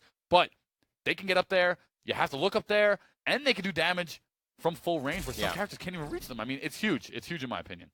I like what I saw. And the Androxus coming more and more into the meta we're seeing. I think we're seeing a lot more Andros, Skies, and Maves. And it's not just CIS, right? It's Brazil, it's Latin America, it's Europe here and there. We saw Lazy play Sky. I mean, flankers, in my opinion, are back. Yesterday, North America, we saw Mave Sky, first two flank composition that we've seen in quite a bit, and it worked well. They dominated the set. It worked so well. As we see a Mave and a Drogo's band coming out now, and it's CBG who's got to change things around. Maybe Stone Keep is a traditional map since the beginning. It's one that a lot of teams are going to have their strategies set for. As we see Maldamba Makoa coming out for K2V. They haven't had Makoa yet. They will take him this time. Janos, Inara, and Ash for CBG as now K2V on the clock. We mentioned, does Frog Blender get an advantage on the map Frog Isle? I mean, we talked about that. Does the Stone Warden, Inara, get an advantage on Stone Keep? It has to. I don't know. I feel like it's got to go into it. I like it. It's got to be lore. Maybe -1 damage from every source that she's taking. Sky picked up for K2V. That's pretty interesting, too. Oh, yeah. Considering they have last pick, they could have saved that for a moment and picked something else that was a little bit more safe. So, nice. I think it works with their lineup, but I am surprised that they picked that instead of I would have expected the Barrack and the Sky to flip-flop. Well, they have the match count, so they can gamble a little bit here. That's right. And maybe CBG is listening to the stream while they're playing because Willow and Eevee have gotten picked up as their 4 and 5. And I will say this to CBG. I don't know if Stone Keep is the map that you necessarily need the height advantage on because it's built in with the Tier 3 Cathedral. Sure. But interesting pick. Switch it up, and I'm not disfavorable to it. Yeah, I mean, when you have a champion who can access height, the more height available on a map means they have more options to position. Yes, true. So there's typically when even Willow was first introduced, been a lot of value in her on Stone Keep. Eevee can be valuable anywhere, but it depends on the player. Yes. Achim, he's on Wormhole for Eevee. Mother's Grace and R for Vash P. The Fire Dogs for Celestial Touch. Blast Flower for Lealdo Proerd. And Battering Ram for Zitz. Over to the other side, Ares on the Debilitate Sky. It's going to be Dyron, Spirit Chosen Maldumba, Dintic on the Accelerant Bomb King. MRO1 with the Pluck Makoa. Kai could be tinkering Barrack. So I thought it was going to start here on Stone Keep, and I like the picks that that CBG are going. I mean, I don't not like them. I like their thought. I like their strategy here to it. It's not being executed to the perfect as K2V is up, Key to Victory up 2 games, but they're trying, and like I said, the tournament experience. Oh, I love this. Is a nice play here by Aries. Nice view. He's doing it the right way. You saw when Connection Beyond Gaming had Achin playing Sky. The first thing he would do is just literally throw a smoke bomb. He told everyone where he was, or kind of near where he was. Aries a lot more patient here, using the smoke bomb just to get into stealth for himself and fire away unseen. Sky and Flankers are best when they're not your full. They're not the star of the party, right? Yeah, they can't be. They can't be. They don't have the health to really contain with damage. 2,000, Sky, one of the lowest in the game, if not the lowest. Dintic is going to take down Leo de Preord. And, you know, look at that. Damage dealt off the rip. Sky, 7,400, yeah. doubling the Eevee from Connection Beyond Gaming. And she's so valuable when her positioning is intact. Well, let's take a look at the damage now, because, in fact, I think it actually just went up quite a bit. She hit 3 poison bolts onto Ashe, so if those damage charts come up one more, we may see 10,000. So 3,000 more in just that moment. Just a few poison bolt shots. That's the power of Debilitate. Yeah. Look at that. Up to 13K now. Every time she's landing, it's basically like 3,000 damage. It's nuts. Now, as I'm still learning Sky myself, the Debilitate is going to increase the poison bolt damage. Yes. As to where the surprise attack is going to give her burst in what category? It's going to give her basic attack burst. Basic attack every burst. shot that comes through, well, the first shot that happens will be an extra 500 tacked onto that. Okay. Poison Bolts gives you 33% more damage twice as fast. Okay. Which means you're getting quite a bit. I know you're a fan of the surprise attack, and we've seen both work on this character very easily as Achim now doing some nice blink movement here with the wormhole, and she has her ultimate online. He has his ultimate online, excuse me.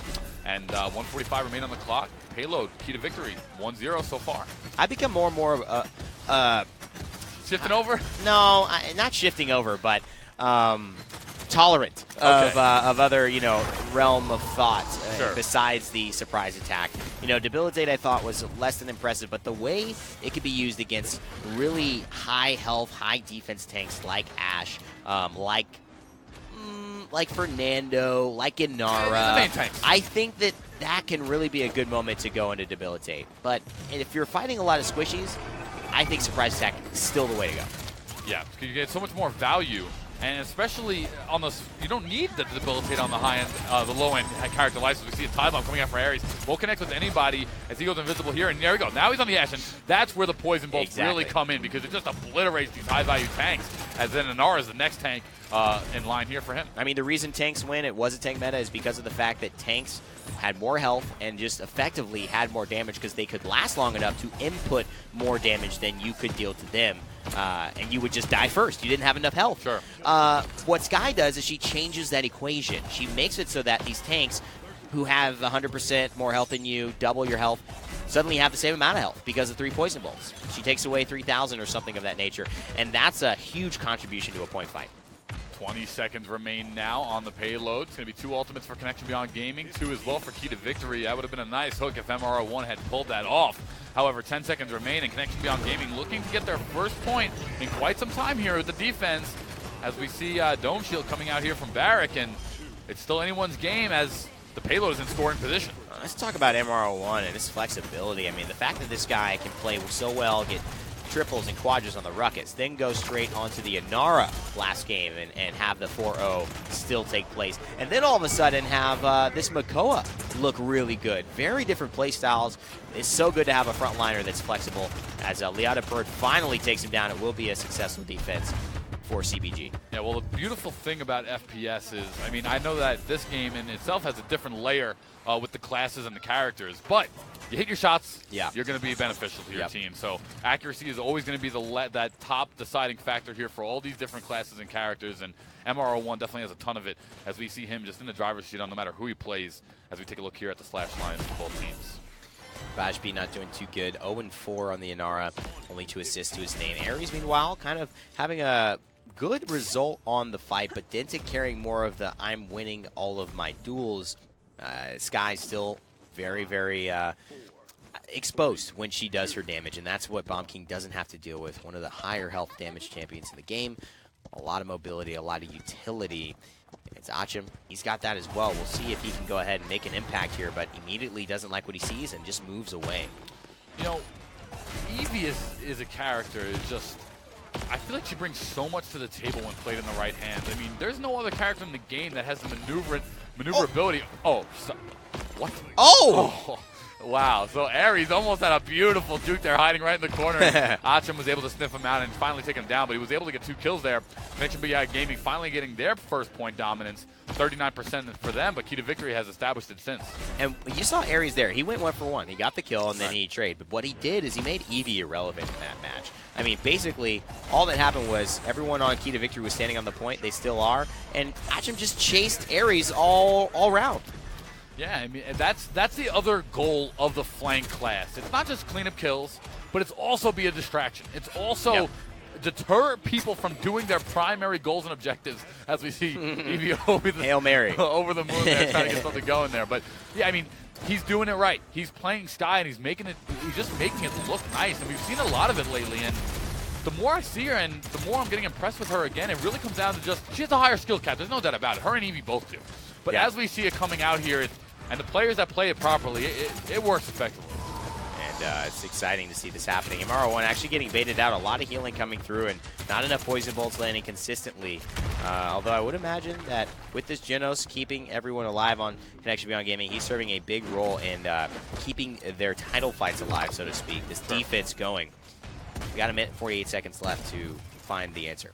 Connection Beyond Gaming is definitely looking better now. They've settled in a little bit. They haven't been able to get the point just yet, but they're definitely defending much better than they were. It's not a 4-0 sweep as it was last time, as we're going to see a double blink coming here out from Evie, and it's going to be Kaikebi who's trying to get this at him, but he's doing a good job. And back over, I just want to talk about Skye for one more second, and the best thing I like to see from flanks is not going balls to the wall 100% of the time. Sometimes, what a play there on Proerd as there we saw the poison bolts coming out from Aries across the way, and sometimes it just makes sense to disengage, even just stay out of the fight entirely for 10-15 seconds and then come back in, because once you get predictable with your patterns, you become real easy to finish off. Ooh, nice. See you later.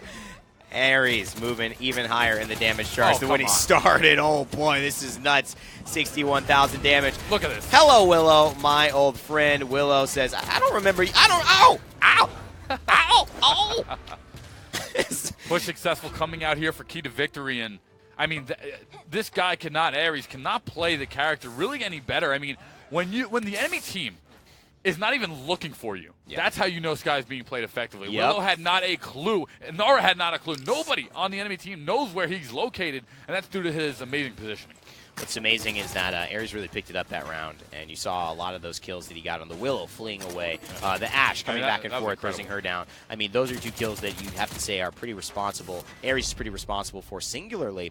Where you look at Dentic, and he's 8-2. He went 4-1 each round. 4-1 the next round. Aries, he was 3-3. Now he's 8-4. Meaning that the guy just went basically 5-1. Had an incredible round. So he just was let off the leash.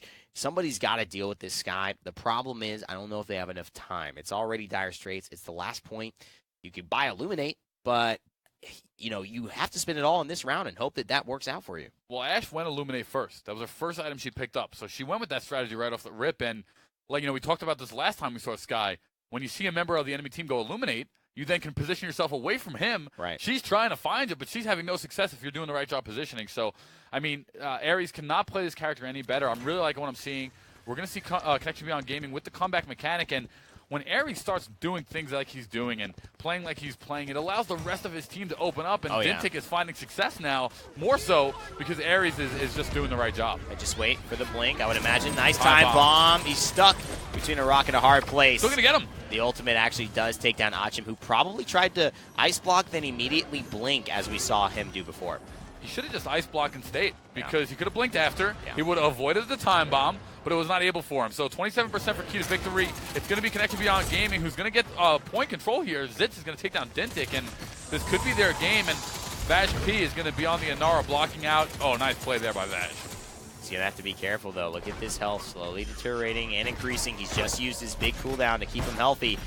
And the Makoa is swinging away. Gord onto the point. Will he find the last one? Vashpi barely staying alive here. He's running for his life, but the Stone Warden getting that -1 damage on Stone Keep, staying healthy. Just doesn't end up giving her life back. The trading card game now. I'm gonna get some buffs on Stone Keep, you get -1 damage. Yeah. But, I mean, come on. Key to Victory here is just playing to their strengths. There's no doubt about it. They've been in control. Connection Beyond Gaming has had a lot of brief moments of success. King Bomb coming out here from Dintic, and they won't even need it as Key to Victory takes another victory, and that's going to be the game in their favor. I think Bomb King and Sky gets +1 against Ice champions as well. Okay. I think we'll see that. That's why Nice. Ares just was able to clean up the EV at the end of this. The Paladins, the card game. It's out. It's here. That'd be awesome. It would be fun. That would be cool. Yeah, maybe I'll lead up the design on that. What do you think? That's cool. Yeah. Okay. Yeah. No, but as we take a look here, Dintic Bomb King, I mean, he was just on fire. Ares allowed him to open up, and they just had plays the entire time, left and right. And Ares, as you can see, was the impact player. Yeah. And continues to impress. He's a guy that I brought up the start of today before even watching any of their games. And he does not fail to disappoint. Taking the Ashe, which was played by Acham last time, which was relatively unexciting, right. Into a dangerous pick, cleaning up kills, making things so much easier for Key to Victory to find that key to victory. Yeah, I mean, Ares, his positioning, his play right here, the Wombo coming out there from the pluck as well into the Poison Bolts and the blow up here on Zitz and took down an R as well. And then right there, if they had continued that play, that's when he flanked the Willow, took him out, and they had no idea where he was. And Ares was really killing it on Sky the entire time. It's just nice to see her get some play here in the PGS. Certainly is, and we may see her in the PPL. Remember, that starts tomorrow at 3 p.m. Eastern time here on Facebook.com/PalansGame/live, so make sure to stay tuned for that. But we still got more action for today. Let's go ahead and take a look at the brackets when they are ready and updated and get a glimpse at your finals. It is IDM Gaming, who beat Samake, facing off against Key to Victory, who we just saw take down Connection Beyond Gaming in this last matchup. Given your thoughts and what you've seen, Rabies, thus far, what do you expect out of this finals matchup? Hunger for both teams here. There's money on the line. There's positioning on the line. IDM got close last week. They are wanting to take this. They don't want to fail another week in a row, get to the finals, and fail another week in a row. Key to Victory, despite being under a new team, adding Ares. Who subbed out for Ares? I don't remember. I don't know. Oh, man. Either way, they look like a stronger team with Ares in the lineup. There's no doubt about it. And it's really their game to steal from IDM because IDM, I mean, they demolished their set. That was not even close. And I think Key to Victory started out a little slow as far as just like warming up. But once they got rolling, I mean, they look just as strong as IDM, and this is going to be a fun finals to watch. Well, if IDM will be your victors, you guys can go ahead and do a little fun game we do. You can go ahead and like if you want IDM to win, or if you want to throw some hearts if you think Key to Victory will win. That's a fun way to just show your support for either team here before we head to a quick break. Again, that'll be it for me. We're gonna have another caster come through. His name's Nick Hires, Pretty RKO. You probably know this guy. Him and Rabies will be taking on the finals. It's been a great day thus far, and we'll see you guys right after this break for the last set of the day.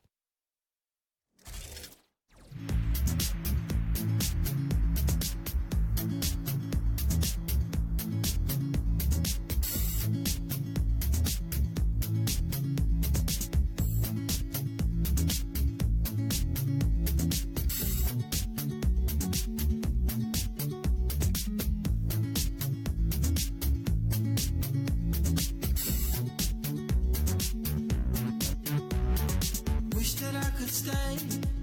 Wish for this moment to never go away. But it's all in my mind.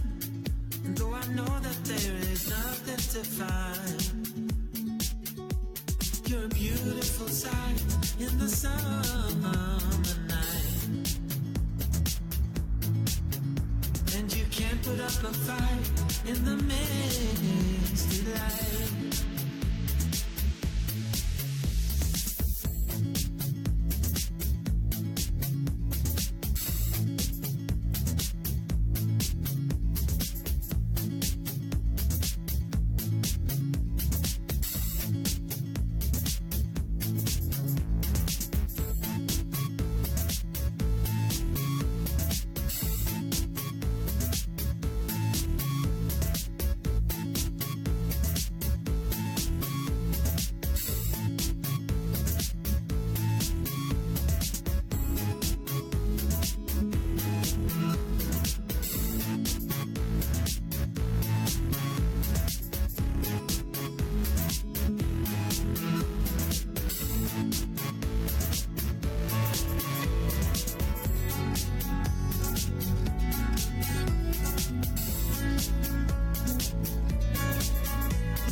streets all alone, and all you can see, thinking about what your life came to be. You're a beautiful sight in the summer night, and you can't put up a fight in the misty light.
Hello, everybody, and welcome back to the Grand Finals. My name is Paul Raby Santoro. Along here, Nick Pretty Hair Keogh, my same-heighted friend here. No more smaller guy here. Boy, have I seen some things in this semifinals. Crazy. I'll tell you what, I'm just watching, just like, It's been an interesting day, and okay. It's always been fun for Brazil. They always do something crazy. I see what you're going for. Yeah. But yeah, some wacky stuff there. The quad tank, the triple support. Yeah. You know, it's something. Hey, we're It's getting quite there going, something. and Yeah. it's an exciting day. They always see something new and fresh in Brazil. There's no doubt about it. As we get this thing cooking up, and as we take a look here, we're going to see the bracket first before we get started. Are you excited for this upcoming match? More importantly? Absolutely, I'm excited. Like you mentioned, so many fun things in Brazil. Saw a little bit of Sky, saw a little bit of quad tank, triple support, IDM Gaming versus the key to victory Yeah. here in Brazil. IDM Gaming is a name we recognize. A couple of name changes here coming through for this Brazilian region, but we will see who reigns supreme. Yeah. Interesting. This is the start of Phase 3, so these are when all the teams are back in. We got the biggest boys on the scene in the competition looking for their wins here in the first week, qualifying themselves for the highest seeded spot in the Phase Finals bracket. IDM Gaming, they're going to ban out Splitstone, and it's going to be a Frog Isle ban for key to victory. Interesting. I mean, I guess they just don't like the line of sight. It's going to be map 1, Jaguar Falls. We're going to start this one out. And, I mean, IDM is definitely seeking victory from last week because they fell short just in the finals. So they want to get this $2,000, which is on the line here. And while we have a second, I just want to make sure that all of you guys are always liking and please following the Facebook pages. You can find our Facebook pages there as well. We're going to be doing some predictions with the upcoming PPL, which will be on all of our content pages. So feel free to follow us there as well. And what are you looking for out of these two teams? As we saw key to victory, some names we're familiar with, and IDM has been in the scene for a little bit I now. think in the grand finals, everyone's going to get pretty down, serious, back to business for these two squads, and probably not picking anything too wacky, anything too strange as we get into the champion draft here shortly.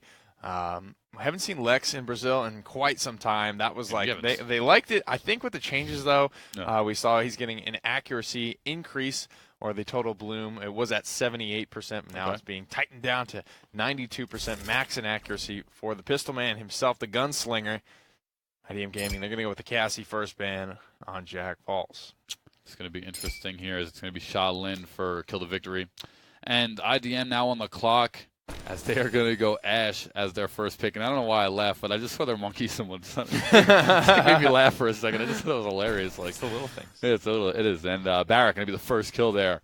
First pick for Kill the Victory. And starting out with the tanks, Mako is going to round it off. So a lot of tanks going off the board first. Ash definitely highly prioritized in this region, even over Makoa, which isn't necessarily the case. Normally Makoa is banned, and then we'll see Ash first picked up.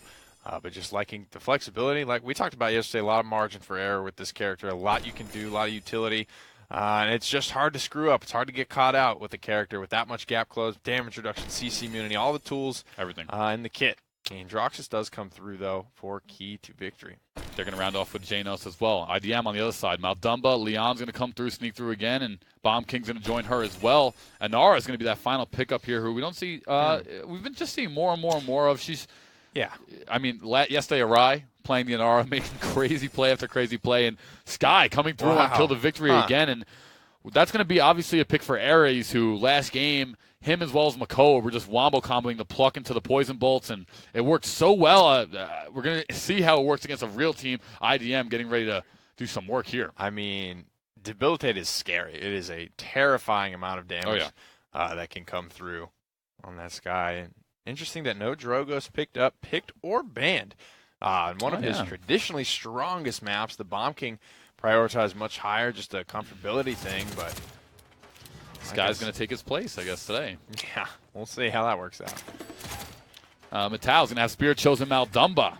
This is going to be Z-Mash on Accelerant Bomb King, Gervin on the Battering Ram Ash, Precision Rifle for GTFA, and Protector's Ground for Chow. We will have Debilitate, Celestial Touch, Pluck, all that good stuff over for key to victory. Ares moving in, looking for this. And, I mean, he just has open-up potential. And the first blood comes through that easily for key to victory. For Chow taking down Kaikabi. MRO1's going to have his way with Metal there with the pluck, and he's going to get his shield back. Gervin, however, going to take down Dyron, and it's Ares in the back line who finds the Bomb King. There's the poison bolts, but he gets picked out pretty quick as Gervin takes down another, and it's 50% now in favor of IDM. Ooh, just so much damage, literally from almost just the Sky in that instance. 7,000 damage. Wow. Top on her team by a little margin. Any sort of help from any other sources would have been resulting in a lot of kills, and only a 4-second cooldown, it looks like, on those poison bolts running, probably poison or 4. It's so much kill potential so very often, but it is IDM Gaming coming away with the win here early and going up 1-0. All right, so like you saw, there's the Poisoner 4, running the Cloak 1, and Emergency Exit 1. All the good stuff there for Sky, but the Poisoner 4 is definitely the apparent key card there as GTFA takes down Ares. MRO1 going to eliminate him. 2:10 remain on the clock. Payload around 30% of the way pushed. IDM Gaming just plays so aggressive. I mean, Key to Victory had a phenomenal game last time, and IDM, despite being called off a set, comes out roaring. Already have this payload pushed about 40% of the way. And even giving up first blood, they still were able to kind of bring that fight back. Just getting key picks and not giving up anyone super, super quickly. You know, the thing we're looking at with Ash, the 90% damage reduction, you know, while it is percentage-based damage, it's not true damage, so it will still be mitigated by Gervin's Battering Ram. So he's not the best target. Same thing with Anara. She has a lot of on-demand damage reduction to try and absorb as much of the Poison Bolt's damage as possible. So could be a good look to try and counter out. Void Gripped initially is this assert dominance, but Gervin could pop it again if he wants to. Yeah, he has it online, and Z-Mash gets a nice kill there. Battering Ram to get out there for Gervin. And Gervin's one of these players who really has been getting things going. He sets up so much of IDM's success. He's always getting kills on a 7-kill streak so far. He's going to get healed there by Maldumba, and he's really one of the keys to their players because when he starts taking off the pressure from IDM's attack characters, they start doing work. Wall goes up, Seismic Crash is ready, Wall will come down, surprise, but no stuns and no fears. Neither of those will land, and finally the King Bomb comes through and does find a couple of stuns. Thankfully, it was enough for IDM to take 3 kills. Sure, GTFA is going to round out with another one, 45 seconds on the clock. Payload is already about 80% and climbing very rapidly. Key to Victory is going to have 2 members down. In fact, Janos isn't even going to come out for another 3 seconds, so 38 seconds remain, and they're going to locate the Ash. Dintic, however, is going to get a kill, but it won't be enough as the push successful coming through in favor of IDM. So that was an interesting couple of dynamics for this IDM squad. Good and bad. Bad in the fact that they missed a lot of stuff, but good in the fact that they missed a lot of things because they were simply following up. Really, it was just Rashao that missed his Seismic Crash. But for certain, not necessarily this Wombo combo to work, but for certain Wombo combos to work, you have to almost preempt your part of the chain to get it off in time. You can't hesitate. You have to start the combo believing in your team that everyone's going to do their part. And so that's when we see that execution come out, but that first little part of the chain broke, and so the rest of them kind of fell to the wayside as well. But that's the right idea. That's the right speed that you need to execute wombo combos at, and with the confidence that your teammates are going to do their part. Yeah, it was close. They just didn't make it work, but they know that the opportunity is there again. So 9% here in favor of IDM as they have once again gotten the full form on the point. GTFA, as we follow him, Z-Mash going to take down Zintic on the Bomb King there, and it's going to be GTFA who looks to take out Dome Shield coming out just to save Barrack there. Kaikabi doesn't want to eliminate too soon. A lot of members, however, of Key to Victory are really weak in this back point. Diving on this Barrack. Shields are up. The turrets are up as well. Slowly chipping away at Z-Mash. Needs to be careful here. IDM Gaming continues to show dominance on the point. 1 bomb, 2 bomb, 3 bomb will be enough to take down Barrack. It just looks like cleanup crew here and securing this payload. All right, 90% now for IDM Gaming, as so far it is all their way. As we see Rachao, he's trying to hit this Androxus now in the air, and he's going to have to disengage because he's eating a lot of damage, but the payload's going to go in their favor. 2:20 on the clock, just started leaving the station. Nara stays alive, 1 second on the wall, cooldown, throws it up, but the payload takes it down pretty quickly thereafter. Ares, I think it's the dot from the poison bolts, ends up cleaning up Inara, finds GTFA as well. And here's just the risk-reward of Sky, landing those couple of poison bolts there from a distance, not finding too much more. 3 ultimates here now for Key to Victory as they're looking for a defensive stop. They've lost the last 3 points straight, and you know, Ares had such a phenomenal showing last time on Sky, but you could tell he's struggling this game a little bit just due to the fact that, you know, IDM is either calling him out or locating him, but they're making sure he doesn't get things going. They're keeping track of him. A lot of damage coming out on this Makoa from the Bomb King as well. Around the corner, Rachao is hesitant to push. But it looks like he will now. Ares manages to pull off 1 kill over here on the left side flank. Takes down Z-Mash, opens up on GTFA, will trade. So a nice 2-for-1 there, just alone executed by Ares. 3 members of Kill to Victory are in the death screen. That payload is consistently pushing now. It just reached over that 50% mark, coming around the final bend. IDM saving their resources here. 4 ultimates in the bank for those guys, as Rachao is now sitting on the back line, and he's starting to push up this right hallway here to get something going. 1 minute remains. More ultimates in the tank. Seismic Crash, everything except Enlightenment. Here it comes. Fair Seismic Crash. There's the Toxic Time Bomb coming through. Earthen Guard popped to try and stand against it. And there's a Dome Shield. Everything's hitting the wall, just trying to hang on. Yeah, I mean, the Seismic Crash came out. It stunned the Androxus, but Rachao got kind of blindsided. The Time Bomb came out from Sky, and it honestly, they got 2 kills there. That was a good play by Key to Victory, using the Time Bomb to mitigate some of the damage coming out from IDM. There's a Dread Serpent now, as we're seeing through time and space. All the ultimates are going to get burned. It's Key to Victory trying to get a situation here where they can come out with another point, but a lot of their members are weak, and it's actually GTFA with a big double kill on the back line. Triple now. He's going for the Quadra ultimate there, and he got it. 4 down, and that is going to be the game for IDM on the back of GTFA. I mean, a gorgeous Dread Serpent as well, just to force a little bit of a panic. It wasn't necessarily the Dread Serpent that got followed up on, but a beautiful flank from GTFA, kind of cleaned up on everyone as they were trying to give up some ground and get back to their spawn. Quick quadra kill and a nice emote to capstone game 1's 4-0. Hey, you know, GTFA took the left route around there. Everyone was preoccupied with the ultimates going out in the middle of the map, and GTFA just flanked around the left, waited for his time, got some of the damage out. Yeah. Perfect play, caught everybody weak, and he really made it here. I mean, look at this. Boom. There's the 2. Finds the Barrack with the auto shot. Then he comes over, and he doesn't even have to use the Enlightenment, getting all 4 kills there. Yeah, landing a good couple of shots, utilizing the Precision Legendary to get his free reload off. Had the Enlightenment, like you said, didn't even need it. Just more in the tank. They had plenty left over to punch that one through. More than enough momentum to carry them into game 2. But early on in the set, as we move to Bright Marsh for this second game, these games tend to be a little bit more polarizing recently early on in the sets when they're getting their map pick. Now, I don't know. We saw, I mean, the best example I can highlight this with is back in the day, D69 and Old Burrito, they used to go back and forth where Burrito just loved Frog Isle. They 4-0'd him, D69 that is, and it was a 50-50 matchup for the most part, except on those 2 maps. It was Stone Keep and Frog Isle. D69 was super strong on Stone Keep, right? And because of that, it almost felt like Burrito was super weak there. And I don't know if it's just a mentality thing, like we always kind of get stomped here, so we don't feel like practicing it. Maybe we just ban this map. So maybe that's why we see this polarization early on. If it's a result of the scrim environment in these regions, we'll head to the draft here and see what IDM can do to hold on to this lead. They built themselves a lot of momentum and want to keep it going.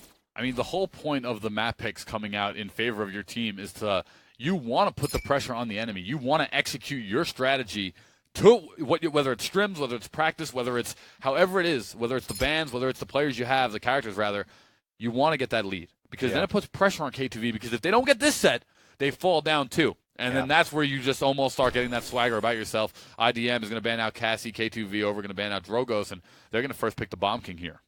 So Drogos banned away on this map despite being left alone.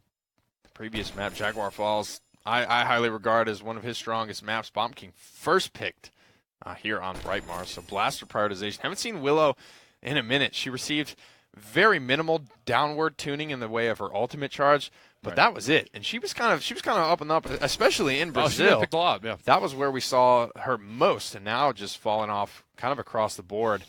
As we do see Fernando, speaking of falling off, he's been absent for a while, but now kind of has come back and graced us with his self-appointed presence. Yeah, I mean, Fernando was that flavor pick for a minute. He was just in every comp first picked, and he, whether it's just the Ashe has replaced him. He in got that nerfed regard. a little bit harder than Willow, but I mean, he lost anti-heal, but he also gained it back in loadout cards to a higher degree than he actually had in his base kit. Okay. So, like, if that was really the reason he fell off, I don't know. I find it hard for someone to argue that, because it can not only be there, but be there in a bigger way, coming out of the gate with Cauterize 3 with basically 100% uptime in the first round. So Fernando, I don't know. Maybe it's a change in style that's just been overlooked and failed to have been worked in. But we do see an Eevee come out on Bright Mars. Love this pick. One of my personal favorite characters. A lot of fun to watch. And tends to do well against characters that are designed to do well on Bright Mars, so that's more of the reason she's culturally picked up here. Well, her maneuverability is really unmatched, especially on this map in particular. She can fly right over Pip's house, and she can get from one door to the other on any side, easier than any other character, really. And we're going to see some legendary cards come out. It's going to be Ares on the sky again, playing Debilitate. Now it's going to be Dintic here for Accelerant Bomb King.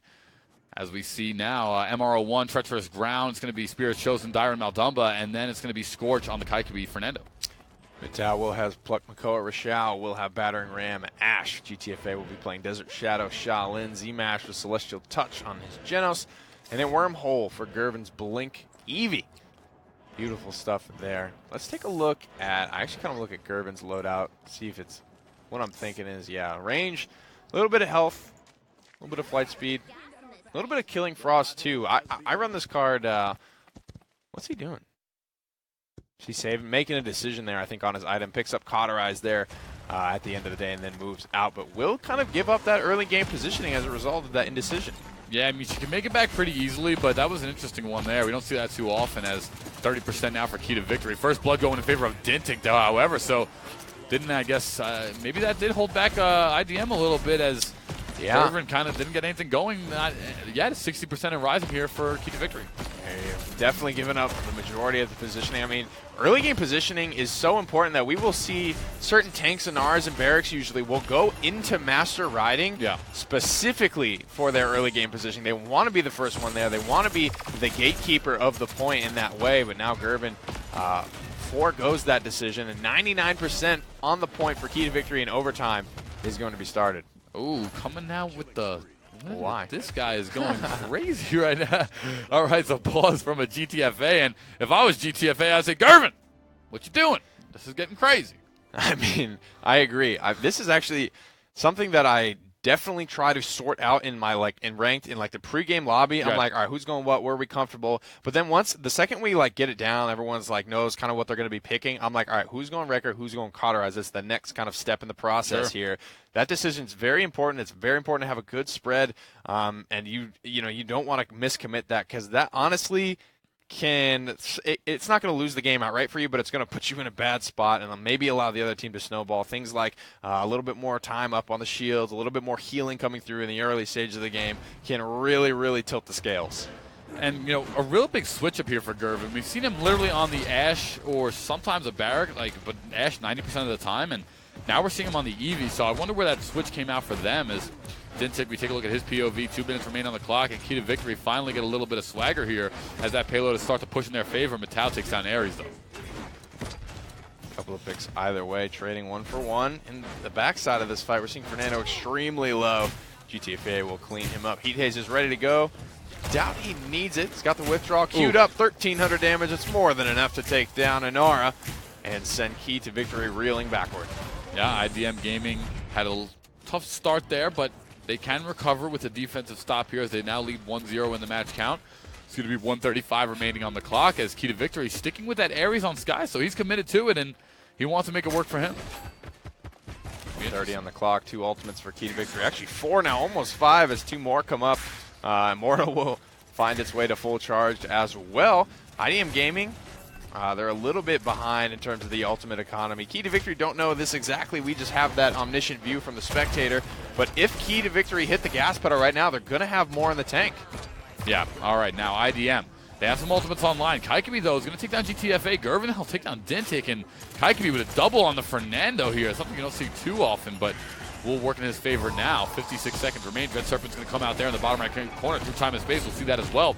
And now it's Key to Victory here, who have really been pushing their advantage and making it go as we see the payload at about 80%. Got no way to displace this Ashe out of assert dominance. Great shell shield there from Rochelle. Gervin in the backside of this fight and muting out a hook there. With his ice block and soaring back up into spawn. Healing up, 30 seconds on the clock. Almost every ultimate used for Key to Victory there, but IDM holding strong.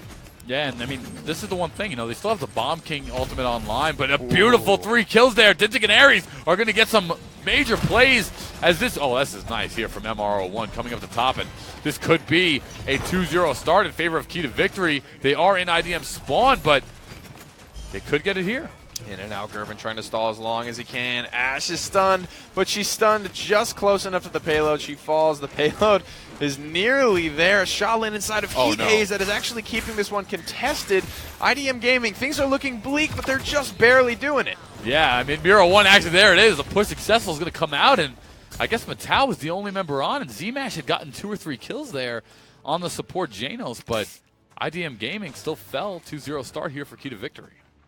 And the turning point there, the nail in the coffin was, I believe, just that time bomb in combination with what looked like a warder's field from Inara to keep everyone locked down in place.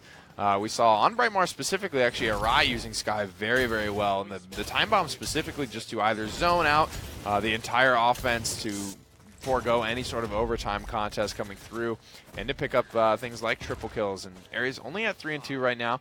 Not finding a ton of success, a ton of snowball, but a win's a win, 2-0 lead for Key to Victory. Yeah, they need it here. They really do. I mean, GTFA, nice. He's going to actually pretty interesting. He goes 3 different items here. He's going to go level 1 Haven as well as the, what was it, Nimble I saw? Yeah, Nimble as well as the Life Steal here, Life Tap. And it's pretty interesting stuff. Ares going to take down one. MR01's going to take down another. And so far, Key to Victory looked bipolarly different this game, despite being 4-0 swept. It's now going to be their map choice, and they look nice on it. Yeah, this is that polarization maybe coming into effect. We talked about the early positioning, that little bit of indecision, but that's not necessarily going to do anything. It shouldn't have done anything in this round in particular. Gervin goes down there, time and space onto the point just to try and zone out, but Zmash, he's forced to just run away. Chow getting a nice kill there on Kaikebi as that time bomb comes out here, and Ares is going to pick up one on Matau, and it is going to be captured payload for Key to Victory, now 3-0 in their favor, as Ares is doing the right stuff now on an 8-kill streak on the Sky. I mean, you were watching Ares last set, casting it. Does it feel to you as, I mean, we talked about yesterday with a Rise Sky anyway, it's not like he's just hands down the best Sky in the world, but he's good, very good, and good enough to the point where he's making it work, and maybe it's a little bit more of just people aren't used to playing against Sky. Does it feel like it's maybe this way as well in Brazil? There are 2 different play styles. Someone like Arai, who was literally spamming time bomb over and over, tried to get it out as many times as possible, get kills. The one thing they share in similarity is the positioning. And I am a firm believer that you cannot be successful on Sky without masterful positioning. Because a kill streak, it's not like Ares is doing anything improperly. He's playing perfectly. In fact, he's probably the best on his team right now. And then we saw Arai, who I think just did it just that notch better, a little notch better, but same style, definitely. And you got to even look at IDM's comp saying that this is a pretty decent comp against Sky. You've got Eevee, who can almost 2-shot Sky. You've got Shaolin, who can 2-shot her. You've got Makokook, who is going to be locking her down. Genos Void Grip, all sorts of things that really could make Ares' life difficult, but he's finding a way to do fairly well for himself. Yeah, I mean, I said it all last set. I'll say it again. His positioning is phenomenal. He just is always in the right area. He takes routes that are not. He'll take the long way around, not the super long way, but he'll take the longer way around to get kills. 57 seconds down on the payload. It has started to regress. 3-0 in favor of Key to Victory, and I mean, he just does the right stuff on Sky. I really like watching this guy play. Sky. Rashao super caught out there. Wall will go up. Wall will go down. And Rashao will lose his life for GTFA. Finds 1 kill in respite. Makoa boxing out with Aries and will actually come out on top, but just barely. I mean, look at his HP right now. He's hiding for his life. Seismic crash. It lands onto Shaolin, but he was positioned safely behind a tree. Yeah. And doesn't die. Actually goes down a little bit later there to Kaikabi. Kaikabi getting a kill finally, and 20 seconds remain on the clock. Dread Serpent going to come out here, assert dominance as well, and we're pushing around this final payload here. And I mean, it's Key to Victory really hoping to tie it up here, and we've seen that play multiple times from MRO1. Who says Inara don't have vertical mobility? I mean, that's the way you use it. That's that, very similar play here from some other games. A little bit of May action there from Overwatch, but Kaikabi and Aries going to get 2 kills here, and it's so far IDM still has a chance to battle back into it, but they got to do something here because Key to Victory looks really dominant so far. Ancient Rage, Heat Haze, Ice Storm, and all online, ready to go for this defense, but IDM look like they're getting it done without it. All they've got left is Dintic, and this one will start to expire out. Maybe this is where we start to see the turnaround, as it is 3-1, so Key to Victory cannot be allowed to capture another point. They're 2 for 2 so far in this game, number 2. Slash line's looking good. Damage dealt. It's a kind of an even split, pretty close, but it's the entirety of Key to Victory, all sticking very closely together within about 9,000 damage of each other. Right. And IDM Gaming have their 2 main fraggers out on top, but then they fall off a little bit harder down the line. Well, the wonderful thing about Paladins is that, this team, Key to Victory, they're up 3-0.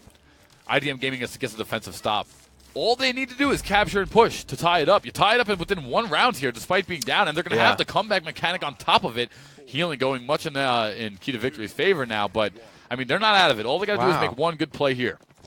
Yeah, Key to Victory, though, they're hitting the level 3 cauterizes here, whereas IDM don't have any, so that could be enough to put the nail in the coffin here. We'll have to see. Aries gets another big bursty opener onto Matau and takes him down. Early man advantage to Key to Victory. Here we go. Map is getting underway. 3-1 round count in favor of Key to Victory. This time around, GTFA getting a nice kill on Dintic, and they needed it. Time bomb coming out, and it's going to be Aries who picked up another.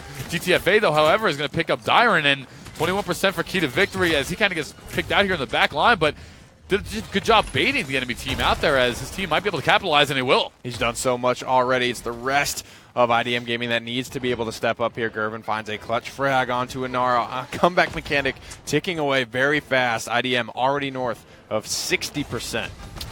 And Gervin has been lackluster on the EV so far, in my opinion. I think he could do more. I think his positioning has not been in the air enough. I'm always a big fan of the air gameplay.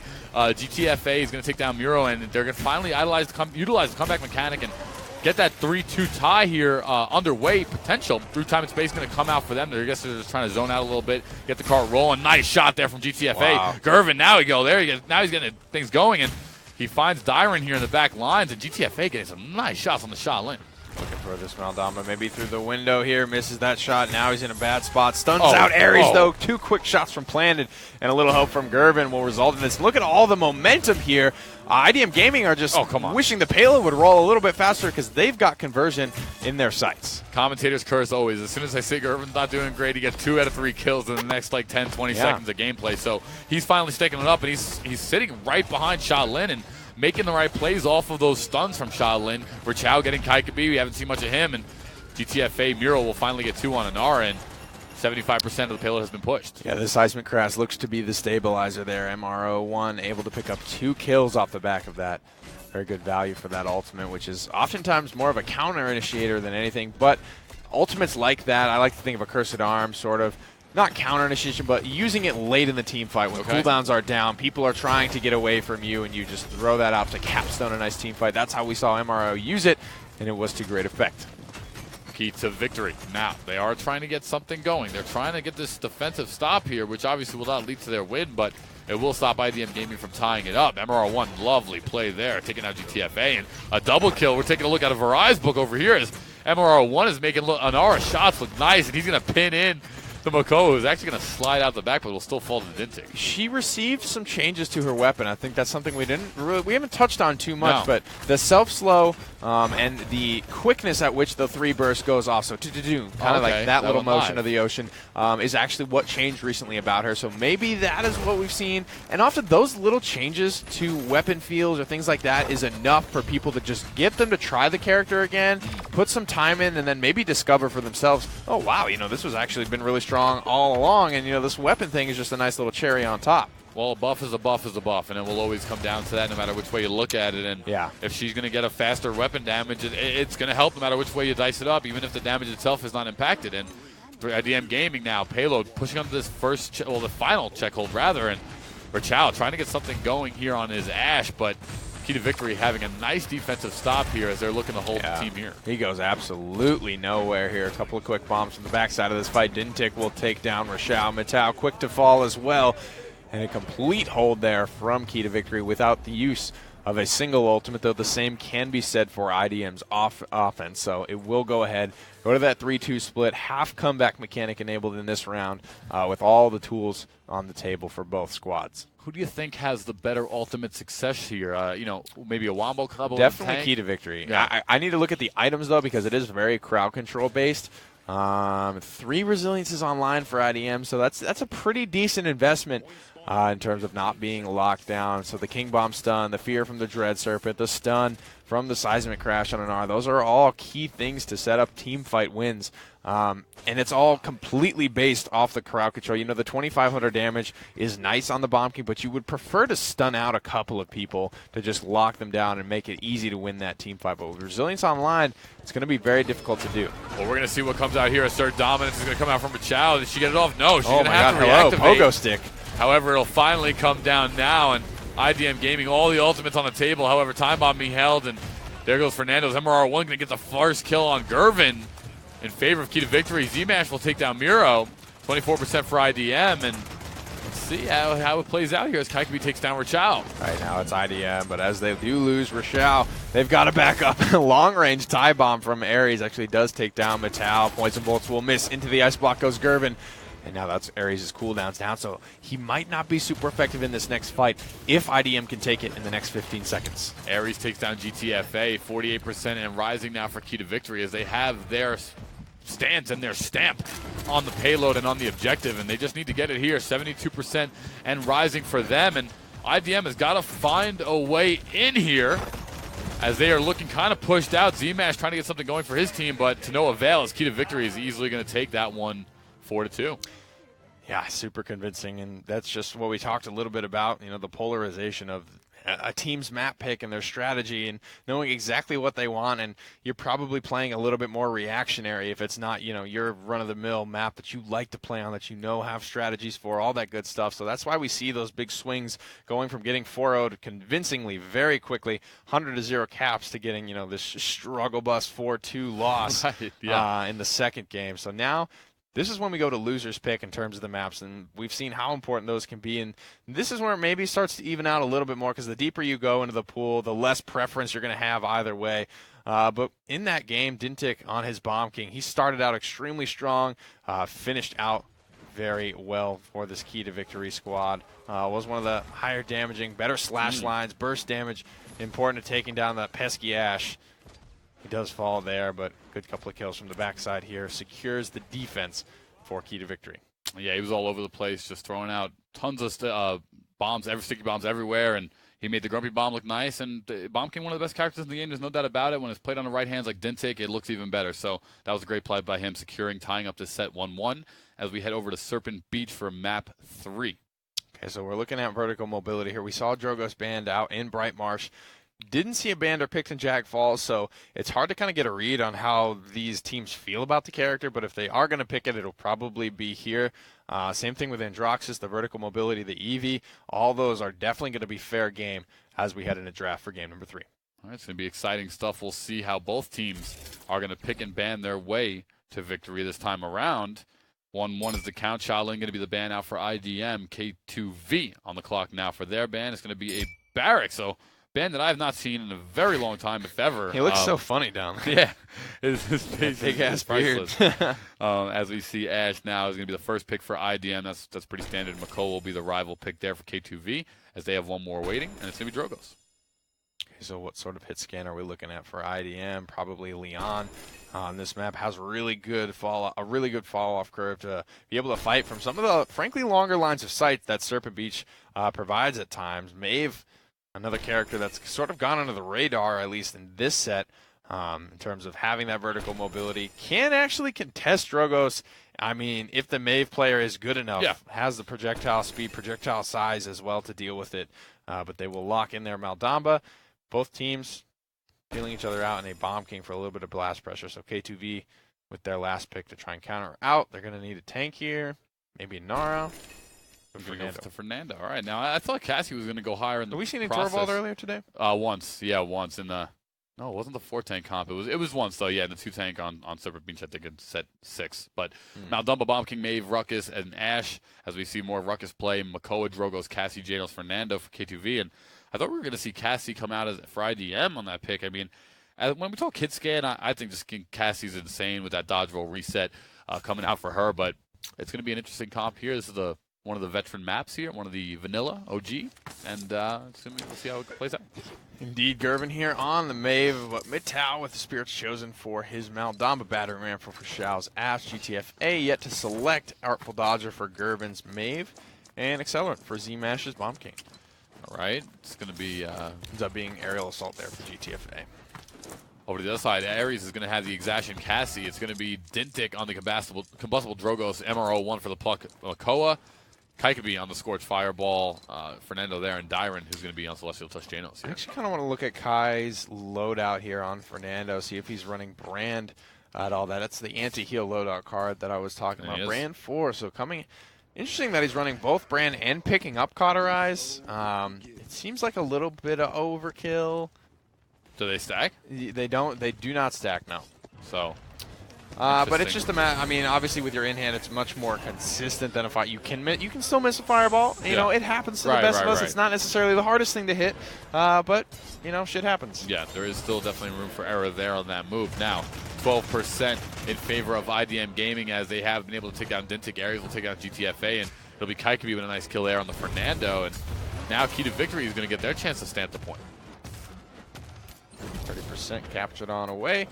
Fernando moving out to zone. Ares missing a roll shot there. Eats a bomb in return. A couple of bombs here, but it's just the tip of the explosion there. Ruckus gets poked off. His horse disengaged off the map, no, but he will have the charges of advance to get himself back onto safety. 60% now for Key to Victory as they have established themselves on the objective, and MR1 going to take down Rachao. Z-Mash will take down MR. Kaikabi on Gervin, and they will be trading back and forth, these teams. And Key to Victory really is trying to find their set here as Dyron is just gone. He's forever. He's just out. 87% now in favor of Key to Victory, who have established themselves on the objective. Mittal will finally get one, and this could be a nice flank here for IDM Gaming on the support, who can try to still turn this one around. 93% here. It's getting down to the wire. Overtime is going to at least start for this IDM squad. Z-Mash takes down Dintic. Mittal trying to contribute what damage he can while keeping his team safe, but he's only at 600 HP in his own right, so he needs to be careful about how he overextends here. And this one's still coming down to the wire. Yeah, Dread Serpent coming out. Beautiful play. Gervin going to get down Kaikabi. And that's 2 big kills here for IDM Gaming, who are trying to get back on this objective. The Makoa just coming out of base. Midnight is going to activate here from Gervin. And he's trying to find a place in a home, maybe in the Drogos. But 99% for Key to Victory. It's got to be IDM staying on that point. Now Gervin shutting down the approach here for these tanks. Everyone dismounted by the Ash. So Fernando's going to have to take a lot of poke on its way in. IDM have already got what they came for. The payload will go their way in the first round. All right, 2 minutes remain on the clock. That payload's going to start to leave the station here, and Dintic will take down Maeve. Z-Mash going to get down Kaikabi, 218 as it heads on out. Makoa playing that front line here for Key to Victory, just trying to back away the DTFA, but now he's going to have to disengage as we see 3 ultimates for IDM and no ultimates for Kill to Victory. DTFA trying to fight it out with Makoa here. I actually kind of want to look at this Maldamba's loadout just to see if he's running any levels of the self-sustain card. A little bit of ritual magic. Interesting there. It felt like he was low health for so long, even though he was landing those mending spirits. And I love taking just some sort of self-sustain on my Genos or on my Damba for those exact situations that Matau was in. He needed to heal his team. But he was so low himself that it makes it such a tough decision of, like, do I risk peeking here? And at least if you have some sort of self-sustain in those extended kind of poke wars, you can often come out on top with your supports. And there's no doubt about it that just these teams are much evenly matched this time around. I mean, IDM is definitely looking to get that tournament capture for them. The payload has started to regress despite it being in IDM's favor. And Key to Victory doing a nice job on defense as their Chow has taken down Ares here. And we're seeing the healing dead on even. Cassie with a little bit of the damage lead there, but up top, GTFA going to get taken out by MRO1, and Gervin will finish off Dintic here. 103 on the clock. 2 ultimates, 3 ultimates, 4 for IDM Gaming. Everything except the Midnight, which is only 3% off, fully charged. Time and Space will come out. Looking for some separation at the very least. Won't find any frags. All right, so now Key to Victory. MRO1 getting a nice call on Z-Mash there, and over to Matau here as he's in the back line. And I'm curious, they're saving some ultimates here. They can not going to necessarily need them just yet. 40 seconds remain on the clock. The payload is still regressing, minutely, but definitely regressing. They still have the defensive stand. IDM saving all 5, which will be able to be used if they get around this final corner here for whatever reason. 26 on the clock. Ultimates still being held in hand for both squads. Genos uses that time and space in the previous engagement, but already back to about 50%. One of the quicker charging ultimates in the game, especially as you heal and do damage, attacking that problem on 2 fronts. 10 seconds on the clock. IDM Gaming, they're in position to start this overtime here, but it might have to be GTFA from above. No, he heads straight to the back line. Could be a Dreadsert coming out as well as a Hexafire, and he's trying to get someone here, but Dintic doing a nice job at taking him out. He kind of wasted that ultimate, didn't really get anybody. Ultimate's coming out from both sides here, whatever they have in the bank, and Gervin getting a big double kill. However, IDM is starting to get things cooking here at the right time as 4 members of Key to Victory are going to die, and wow, this is exactly what IDM was looking for as MRO1 is trying to stay alive, but Chow's going to take him out. Very all-in play from IDM, but it appears to be paying off. GTFA is now back. He was the one who kind of put the straw on that broke the camel's back. The Hexafire into the back line ended up paying off, created a lot of a space, demanded a lot of attention, and IDM Gaming, it goes back to the trust of your teammates. He goes, all right, I'm going in. He makes the space, almost gets the kill on the Genos, so at the very least forces the support out of the fight, but then he went down very quickly, pretty convincingly. And in a lot of cases, that's when we see a lot of teams back up. But I've talked about this before, and just because you give up the first kill doesn't mean you lose the fight. If you back up and give up all the space that you've kind of worked for, or maybe that teammate sacrificed themselves for, then you lose the fight. Absolutely. But IDM Gaming, they gave up the first frag there very convincingly. It wasn't like anyone else was in a better spot to fight for them, and they collapsed. They committed there, and they took the risk, and they reaped the rewards with a 2-0 lead. 2-0 now. Okay, 1-1 on the match count. We are over here on Serpent Beach, and it is going to be GTFA riding right into the middle objective. He's trying to jump up here and try to get something going for his squad as he's doing a lot of damage there, and he's going to take 2 here. IDM got a beautiful flank play from GTFA. Nobody saw it coming from Kill the Victory here, and Dragon Punch comes along on the back line and will hit Gervin in the back side. 21% now for IDM, who are so far the initiatory team in this one. 30% captured on the point already, but GTFA needs to back up here. Only 1 charge of advance left. Launching the rockets, hitting a couple members, taking a lot of damage in return from this Cassie player. Big Dread Serpent here. Can they follow up on it? Can they find the frag? Z-Mash has already gotten 2. There we go, and that's a big play on the Bomb King as Gervin takes down 1. Rechaugin's going to get another 4 down, and Z-Mash, who's going to get 3 kills out of 5 in that engagement. 72% and cooking now. 4. Ooh, nice jump by the Bomb King with a little bit of swagger and style. He's going to run into Makoa up there along with the Mave, and that was a great play as this is easily going to go in their favor despite Dintic getting 1.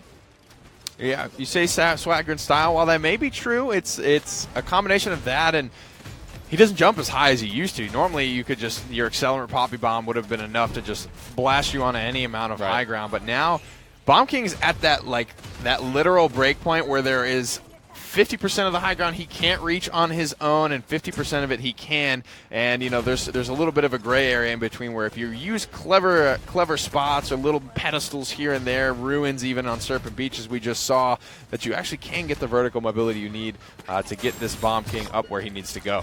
Well, it was definitely a nice play, no doubt about it, as Z-Mash took down 3 there to get his team and secure the point. 3-0 now in their favor as they're putting Key to Victory in check, and GTFA looking totally different now as all members of IDM Gaming are going off. Hexafire coming out. Jeez. That's going to be 3 down now. That payload is going to get underway and really pushed 50% now in their favor, just crossing over that mark. And GTFA as well as Z-Bash are really doing things to their team and getting this train chugging along with their play. It's got to be such a good feeling to just get one of those nice double kill Hexafires off. Nobody has anywhere to go. You're just getting the kills. I say that as it being a feeling that I've never really experienced myself. I'm always just getting roasted the second I launch my Hexafires, and that's why I stay away from Ruckus. He's my lowest mastery champion by a mile. I'm liking the Ruckus, huh? I like him. I think I'm trash at him.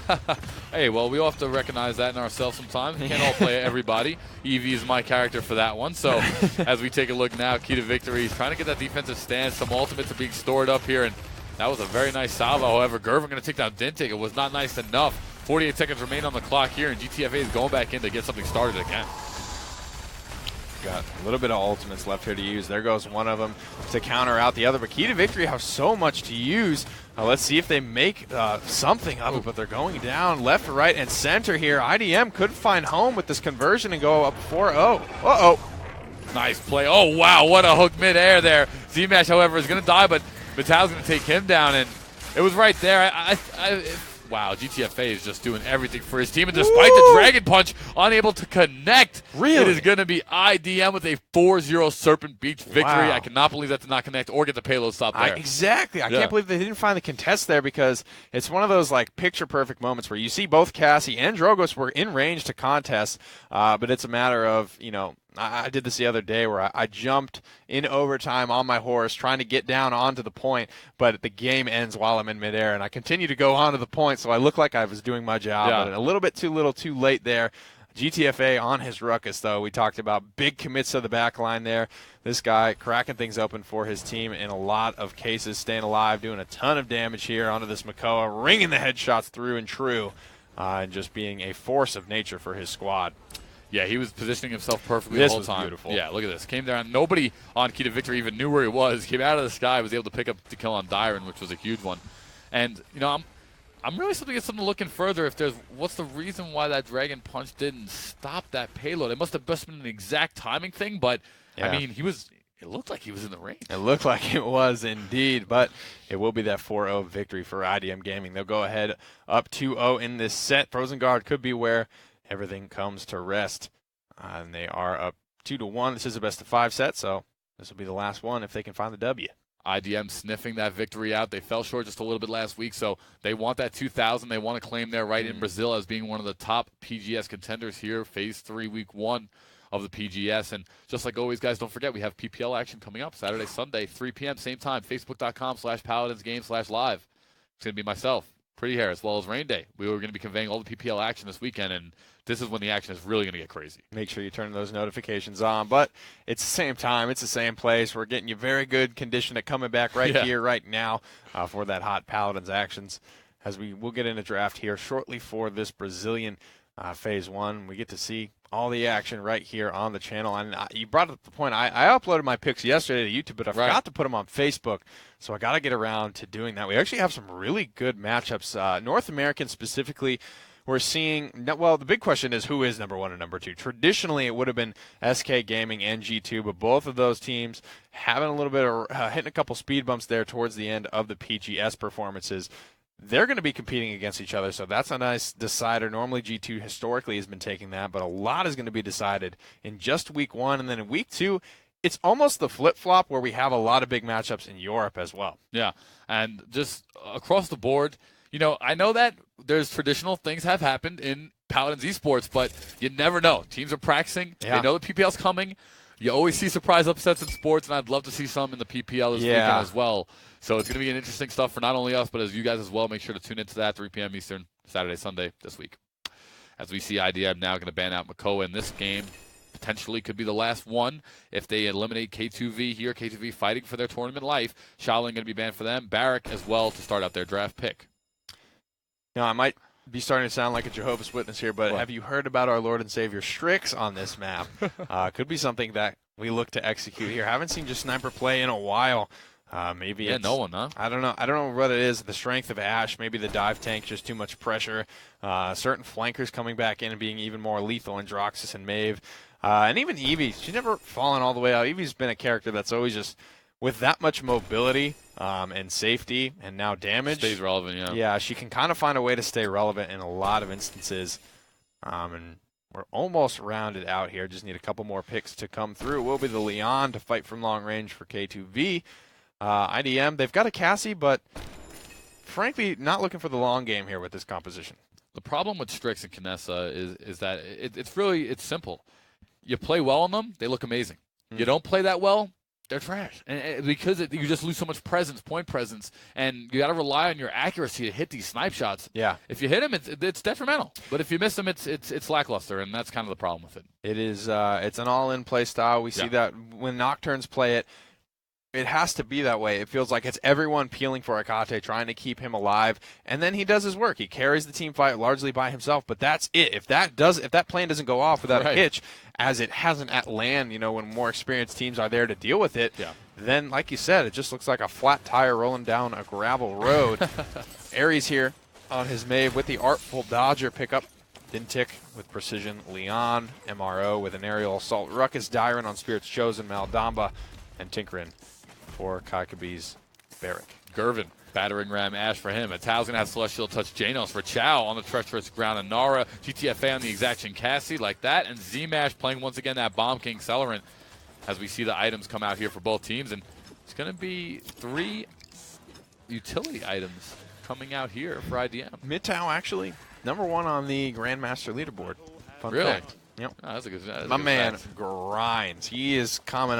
He's coming in hot on 1,000 ranked games. Wow. Whereas I am sitting around 50. I'm sitting at 3. So that's hot tray. Things going well, but I'll be going that as time goes on more. However, IDM now, they're looking to seal this one out and get that tournament victory. Ares getting that first kill on Maeve. We've seen him play the flankers. Ooh. There's going to be Dintic getting that second spot. So key to victory getting the first stint here as Rachao takes down Dintic, 18% for them and climbing. Ares biding his time here, moving in now, looking for some more frags. He'll find a couple of juicy ones here. Just needs to land these shots. GTFA just barely rolls away. Those knives will miss. The pounce connects. But Ares won't find his second kill. Key to victory, 60% in the lead here on Frozen Guard.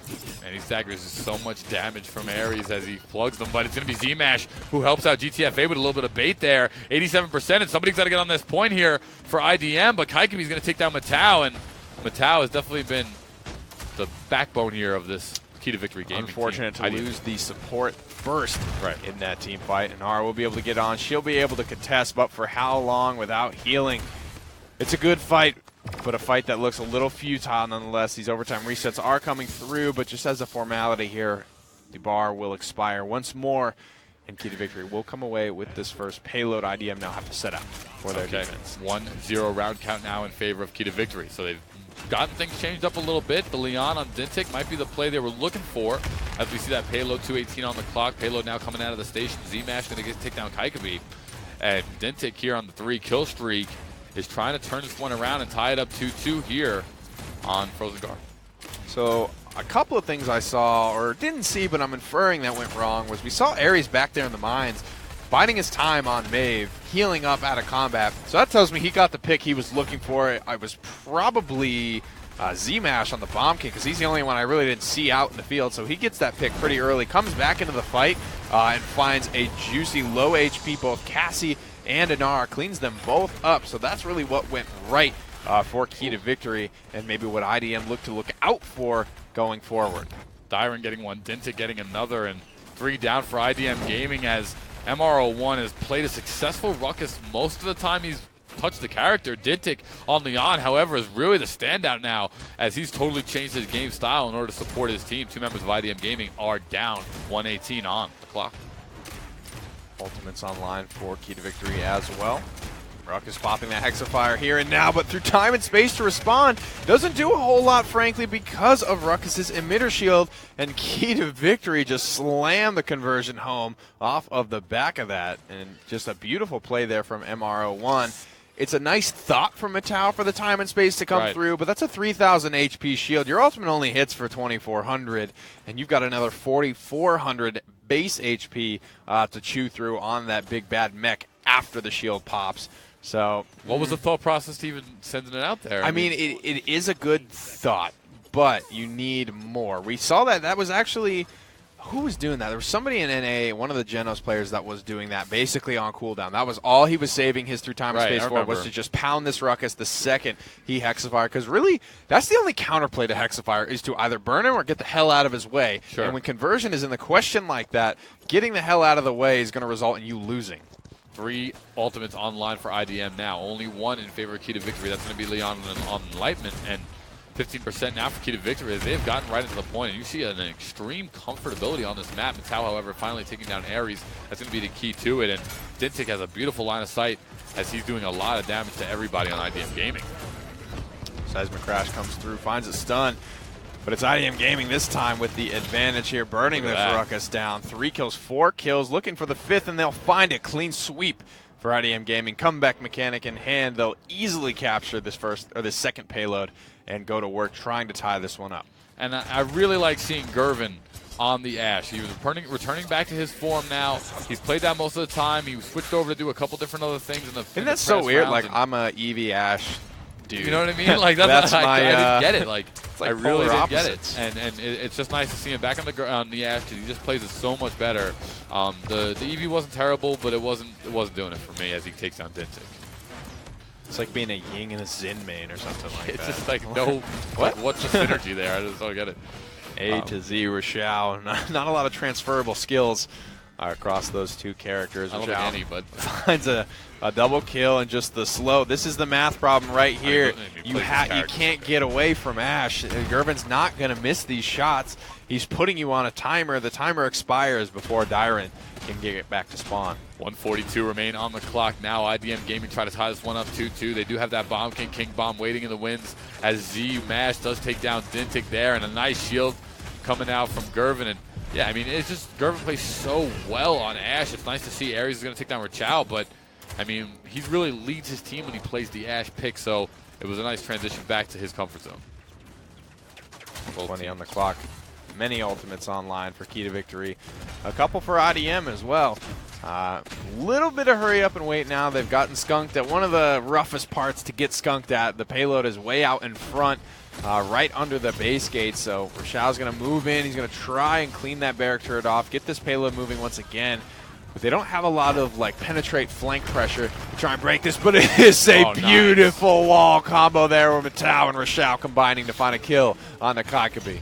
The Shells, Mattel and Rochelle combined. That was a nice wombo there, definitely, no doubt about it. And here we see Rochelle trying to get something going and push past this payload here on the Inara, who got that buff that's so prevalent now. It's just the damage actually comes out from her when before it was kind of slow and lackluster. But Gervin heading up top here, and it's going to be a Hex of Fire. It won't be able to lock up anyone. He will find Rochelle, actually, but 2 kills there. Dintic will get another one, and that could be the defense that they need on IDM Gaming. Yeah, it is going to be super close here. Maybe Z-Mash can get something cheeky now. We've got Maldamba locking down that payload, making sure nobody's able to convert it through. If the defense does hold here, Key to Victory will go up 3-1 and have a chance at holding, maybe closing this game out in the next round. Rochelle's moving in, but he's already poked out so low. Maeve's damage is real. Key to Victory defends successfully. But at the very least, IDM Gaming keep their comeback mechanic enabled. Yeah, so they can still tie it up after this game. They have 3 ultimates to get this point of the objective captured. As we take a look at the slash lines here, and 4 out of 5 members of Q2 Victory are going to have the top damage priorities, and it's considerable bars difference here from IDM, who's sitting in the back line. And what we saw last round was probably what we might continue to see from IDM Gaming. There's, like I said, no real dive on this composition. It was more of Inara's just going to walk at you and something's going to happen. It's going to be a good thing or it's going to be a bad thing. We don't really know yet. but that's really it. So they wanted to keep that momentum going. They were winning fights, winning fights, winning fights. They got the payload pushed all the way to the enemy base. But then once they hit that full stop, once the emergency brake got pulled, they were never able to quite get rolling again. No, IDM Gaming, Rachau going right into the objective. They went for a little bit of a short flank here. 11%, 15 now for his team as they're sitting on the point. He does have Seismic Crash available. He already racked up 30%, which was a really nice stint on the objective.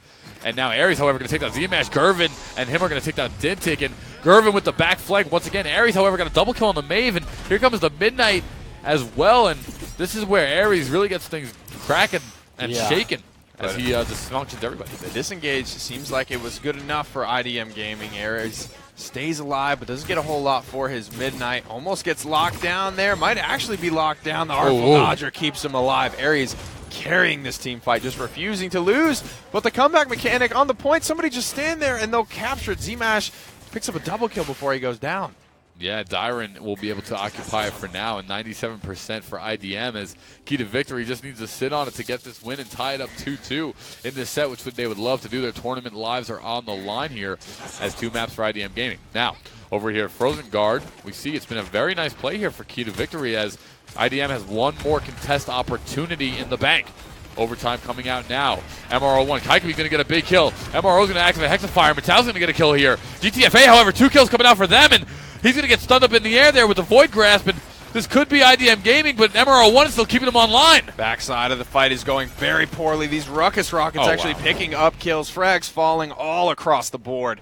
IDM Gaming are looking shattered as the 3-1 lead moves up to a 4-1 victory. Key to victory will stretch this set all 5 games. Yeah, I mean, there it is. We'll head to Game 5, and it's MRO1. He played amazing on that Ruckus. He made play after play. As soon as you thought he was out of it, he battled right back into it, had an amazing Hexafire, and him as well as Dintic on the Leon were the 2 standouts for me. A good Dome Shield as well. It's just such a valuable ultimate when you really need to just sit on the point. Dintic's Leon finding a lot of free shots here from this left side flank, and this was kind of the beginning of the end, right? You know, a 2-0 lead is never good to give up, but it didn't feel like they, I don't want to say they didn't deserve it, but it didn't feel like they earned it, really. It just kind of like happened, and I was like, well, okay, well, there it is. I guess they found conversion there. It was like a quick little team fight, a good Hexafire, though, as well, while he was still healthy, just to almost zone everyone. I don't think he found a lot of kills, but he just kept everyone in their base and said, I'm going to go ahead and scoop this conversion. We're going to go up 2-0, but now we're moving on to our 5th and final game. Win or lose, somebody's going home with a victory after Stonekeep. That's right, and IDM would hate for it to be them. Now 2 weeks in a row just falling short here in the grand finals as we see Stonekeep is another one of the most favorable vanilla maps here, at least, you know, in the overall scene. I don't know about these teams in particular, how much they like Stonekeep, but Leon and Ruckus is an interesting combination. Leon is a character that's come in, we see her a lot, and we see her a little less, then we see her a lot, and we see her a little less. She's flavor. It's certain guys that pull her off. You know, say what you will about, you know, the 2 auto-aim abilities, but across the 2 of them, it's 800 damage. It's not enough to win you a fight. Some of the best aimers in the world, you know, contrary to popular belief, are the best Leon players. You're looking at Vandy, you're looking at Cybe 8.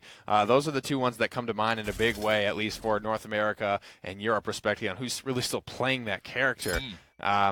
So she's kind of up to you. Like, if you can hit the shot, she's a very impactful character. But landing those couple of auto-aim abilities is not enough.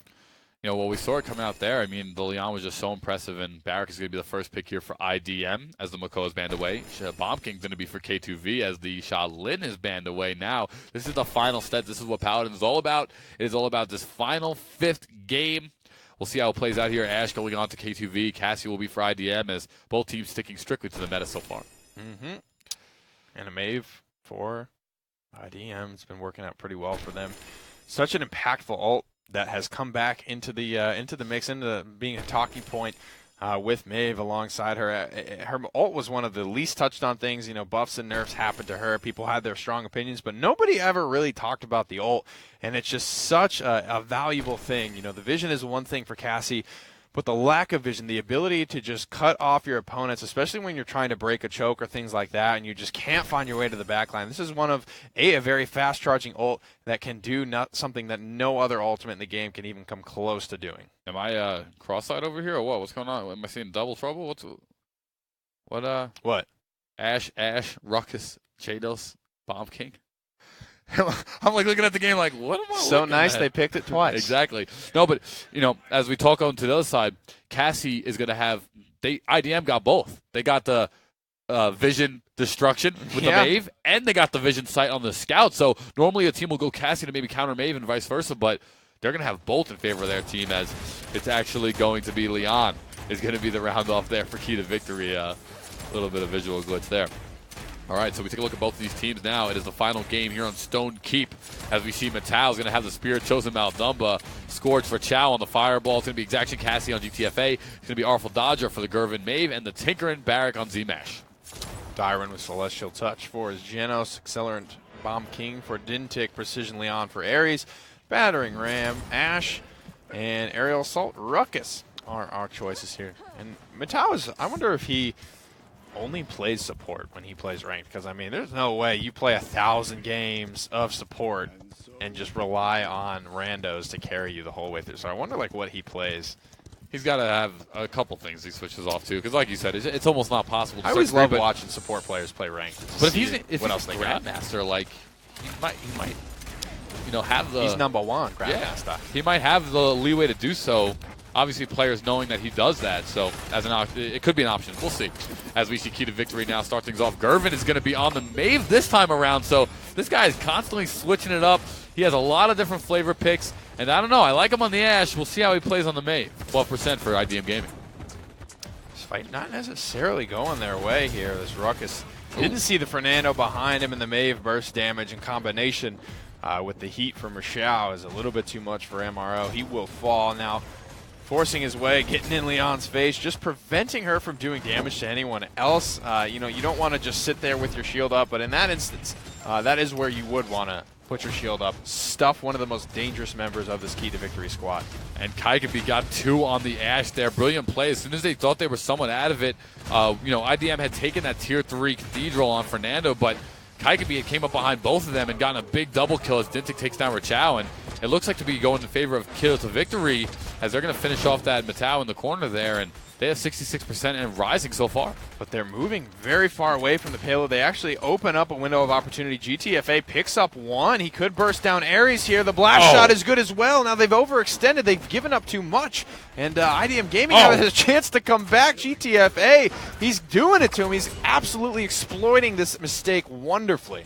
Yeah, you called it perfectly, and he did. So 96% now for kill to victory, but it's not just enough for Chow. He's going to get stuck with a lot of sticky bombs, and he's going to get blown up and taken down by Ares, who found his way back in despite getting killed early by GTFA. And overtime meter has begun to tick out, and there's a double kill. Enlightenment, Ares now. This character, triple all over, Quadra. Oh, man, Ares is unstoppable. He secured it for his team. Overtime definitely going in their favor now. I mean, it's why she's one of the most fun characters to watch in the game. When she gets off the leash, she can make a team fight happen so rapidly, almost by herself. So much damage just pouring out of that rifle of the Princess in the realm. Beautiful stuff there from Ares, executing, landing damn near everything from his ultimates to his in-hands. Yeah, it definitely worked well for him. 2:06 on the clock as Zmash takes down Dintic, and Key to Victory could battle back all the way to win this one. And IDM Gaming, I know they're hoping for that not to happen, as we're going to see MRO1 push down. Nice play here, but he's going to get taken out by GTFA, who comes to the aid of Barrack on his team.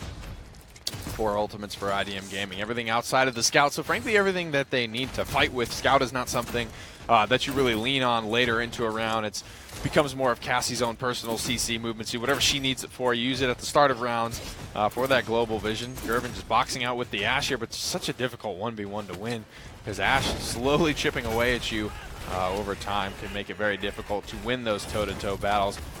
Dome Shield didn't go off there. That's actually a blessing in disguise there. IDM Gaming, if you kill Barrack, the Dome Shield falls, and then something, if you're trying to push your luck with Dome Shield, getting it off at the last possible second, oftentimes teams will just dive under the shield and trade out with you.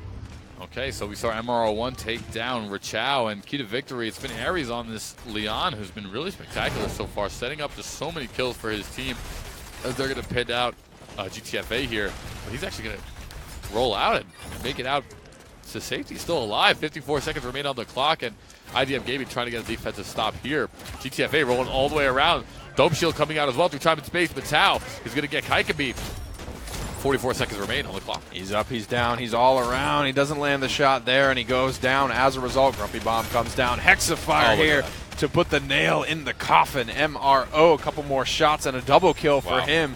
Results in another 2-0 lead for Key to Victory. First round conversions off the back of Hexafires, 2 games in a row. And, you know, when we look at both of these teams, holy crap, that's a tight spread. Really Sorry tight, to cut you off. No, it's okay. it is, and that you are correct about it. And I'm not a Fernando guy anymore, man. It's just to me, it's a lackluster pick. I really like the Torvald switch around. I know there was McCall on the board, but Rachel struggling so far. Fernando coming back in and out has happened a couple of times, and it's through pretty minor changes, and I think it's less so the changes and more so people just getting used to it again. Like, we talked about the Sky earlier, but it is a fairly straightforward character. It's not a whole lot of razzle-dazzle to it. So once you kind of get used to it and playing around it and all your strategies sort of adjust, and then that's when we see it fall off. And if he does fall off like he's sort of falling off now, eventually he'll probably just pop up again as people forget about him. And the cycle begins again. He has his place, but it's just not doing it for me, not anymore. He just doesn't have the maneuverability. He doesn't have as much. He's just a meat shield, really, in some regards. The anti-healing is beautiful, there's no doubt about it, but Key to Victory now is really exploiting their counterparts in IDM as 2 members fall down. 42% and rising now for Key to Victory as 4 members of their team are on a 10-plus kill streak here. 2 members on a 10-plus, 4 members on kill streak in general. 69% lead for Key to Victory, 75% in total. I mean, look, it comes in, Fernando gets obliterated. Ares just takes him out with ease. The whole team finds him. Granted, he rushed in there a little bit. Granted, most tanks would just get obliterated in that scenario. No, that's true. That is true. But I want to blame it on it. So Kaikabi is going to take down GTFA. This works for my narrative, Nick. Shut the hell up.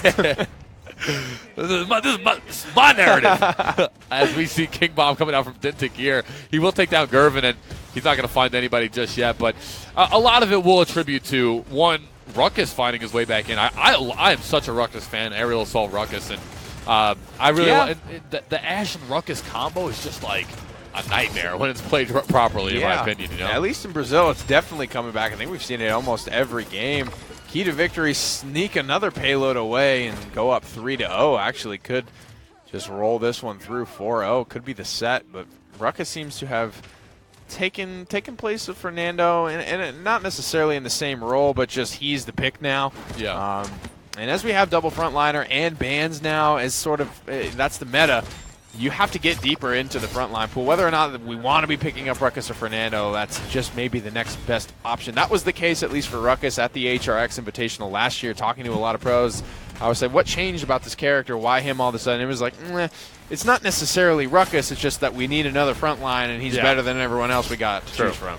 Makes sense. MRO1, though, makes him look nice as he takes down GTFA, and he's still up top and activates the shield nicely. Runs into Bomb King, though. He'll have to stay alive there and disengage as we see MRO1. But it's going to be Ares again taking down Matau. And here comes GTFA trying to get a nice kill on Dintic, and he will with ease as Maeve gets out of there. Ares is trying to disengage, and good play. A lot of big shots here looking for Ares. Maybe the kill onto Ruckus. Midnight is available. GTFA trying to find this frag. Could go huge, but misses another key roll shot. And just like that, it's over for Cassie. Yeah, I mean, Key to Victory, despite being down 2-1 and 2-0 even to start.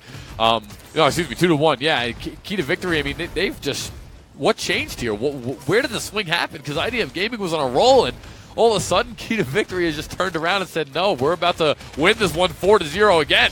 Big ultimates here up on the high ground. Changes come in all shapes and sizes. Maybe it's the map picks. Maybe it's just small things in terms of execution. Enlightenment will come out. Ares puts the nail in the coffin, potentially for the last time against Rochelle. GTFA taking down Ares and looking to get a double kill here on Kaikabi.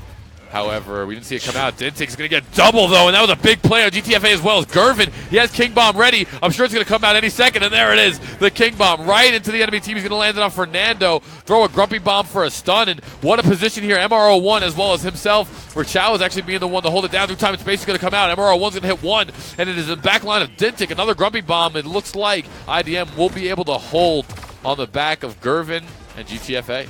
Shield goes down for Ash. Cassie goes up in the Void Grip. A couple of more shots from this Ash. Cauterize 3 is applied. Battering Ram is here, but it's not enough. Gervin finds 2 clutch frags, and IDM hold on by the skin of their teeth. Oh, yeah. And a nice Immortal Dome Shield. They had to pull out all the stops just to hang on, but Key to Victory committed very heavily in terms of ultimates on the offense as well. But they find themselves up 3-1. IDM Gaming, comeback mechanic in hand. Let's look at the items, see if they were able to keep up. In terms of Cauterize 3, Gervin's got it. Rochelle not quite there. But he's been running Brand 4, so I think they'll have enough pressure on that front to be okay. I don't think items are going to be deciding this game. Now, 3-1, Key to Victory. Take a look at Rochelle's item loadout once again. 3-1 in favor of Key Victory now, who have turned the tides. I mean, for me, the comeback player for IDM is Gervin. The reason why is because we see him absolutely stellar on the front line, but then he plays lackluster. I mean, we looked at the damage charts just there. He was only 2,000 above Fernando. I mean, yeah, that could be, not just him, but just the dynamic shift and having this frontline player now playing a flank. We saw that a little bit yesterday in North America when big playstyle shifts were happening just from the roster. That was throwing a couple of teams off more or less. 1 frag to each team thus far. Nobody on the point just yet. All right, now GTFA is rolling in the back lines, getting that dodge roll reset. Got another one here and trying to put the damage on the Bomb King, but Dintic is just hunting him down. And here we go. GTFA can make this work for his team as his team has 50%. They have that comeback mechanic, and most members of Q2 Victory are backed out and disengaged. And, I mean, they're really just holding the point without killing anybody here. 81% and rising.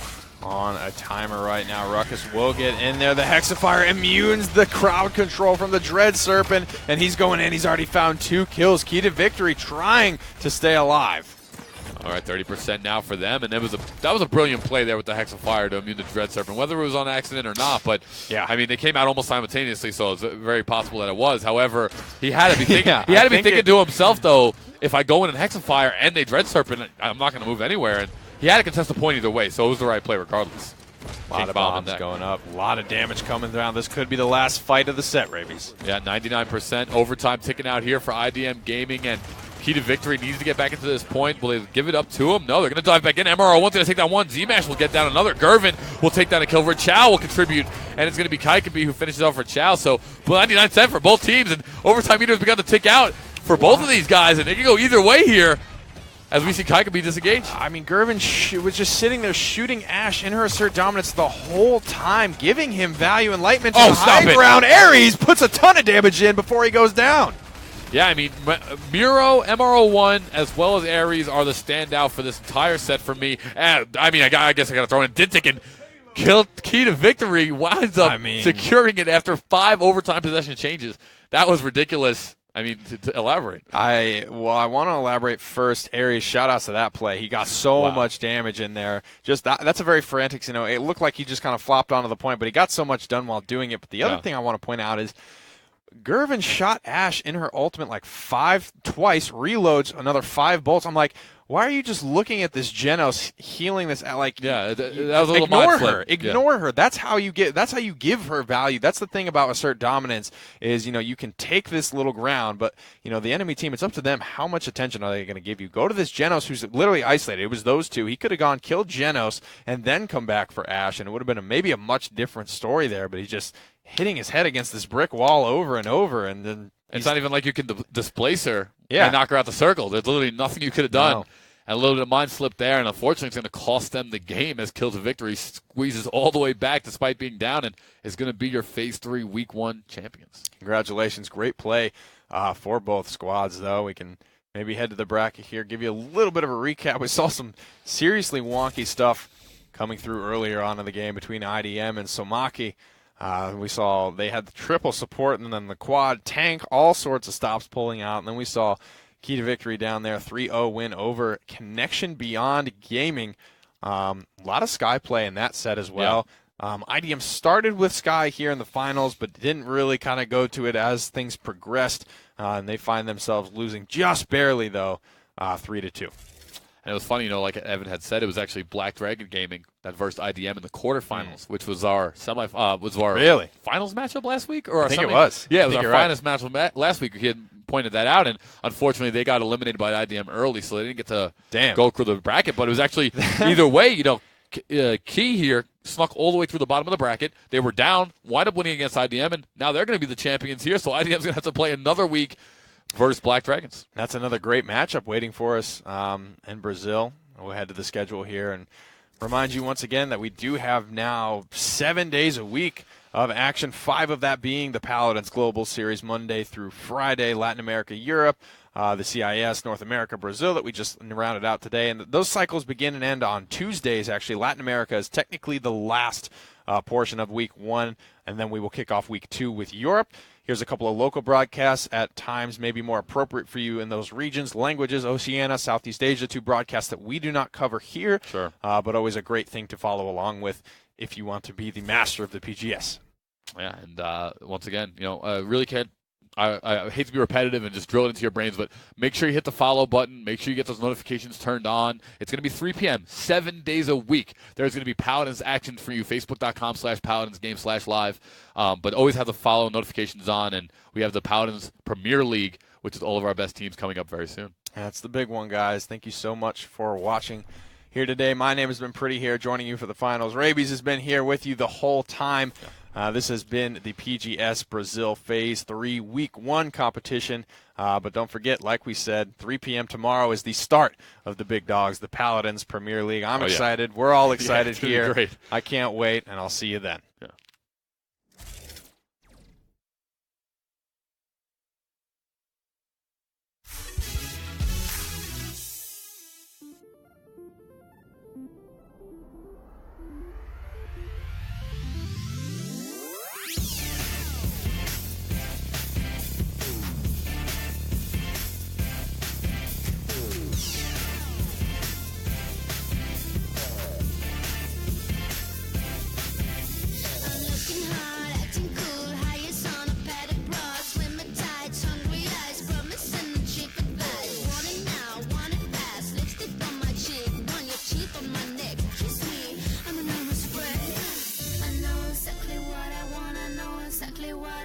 Talking like a machine.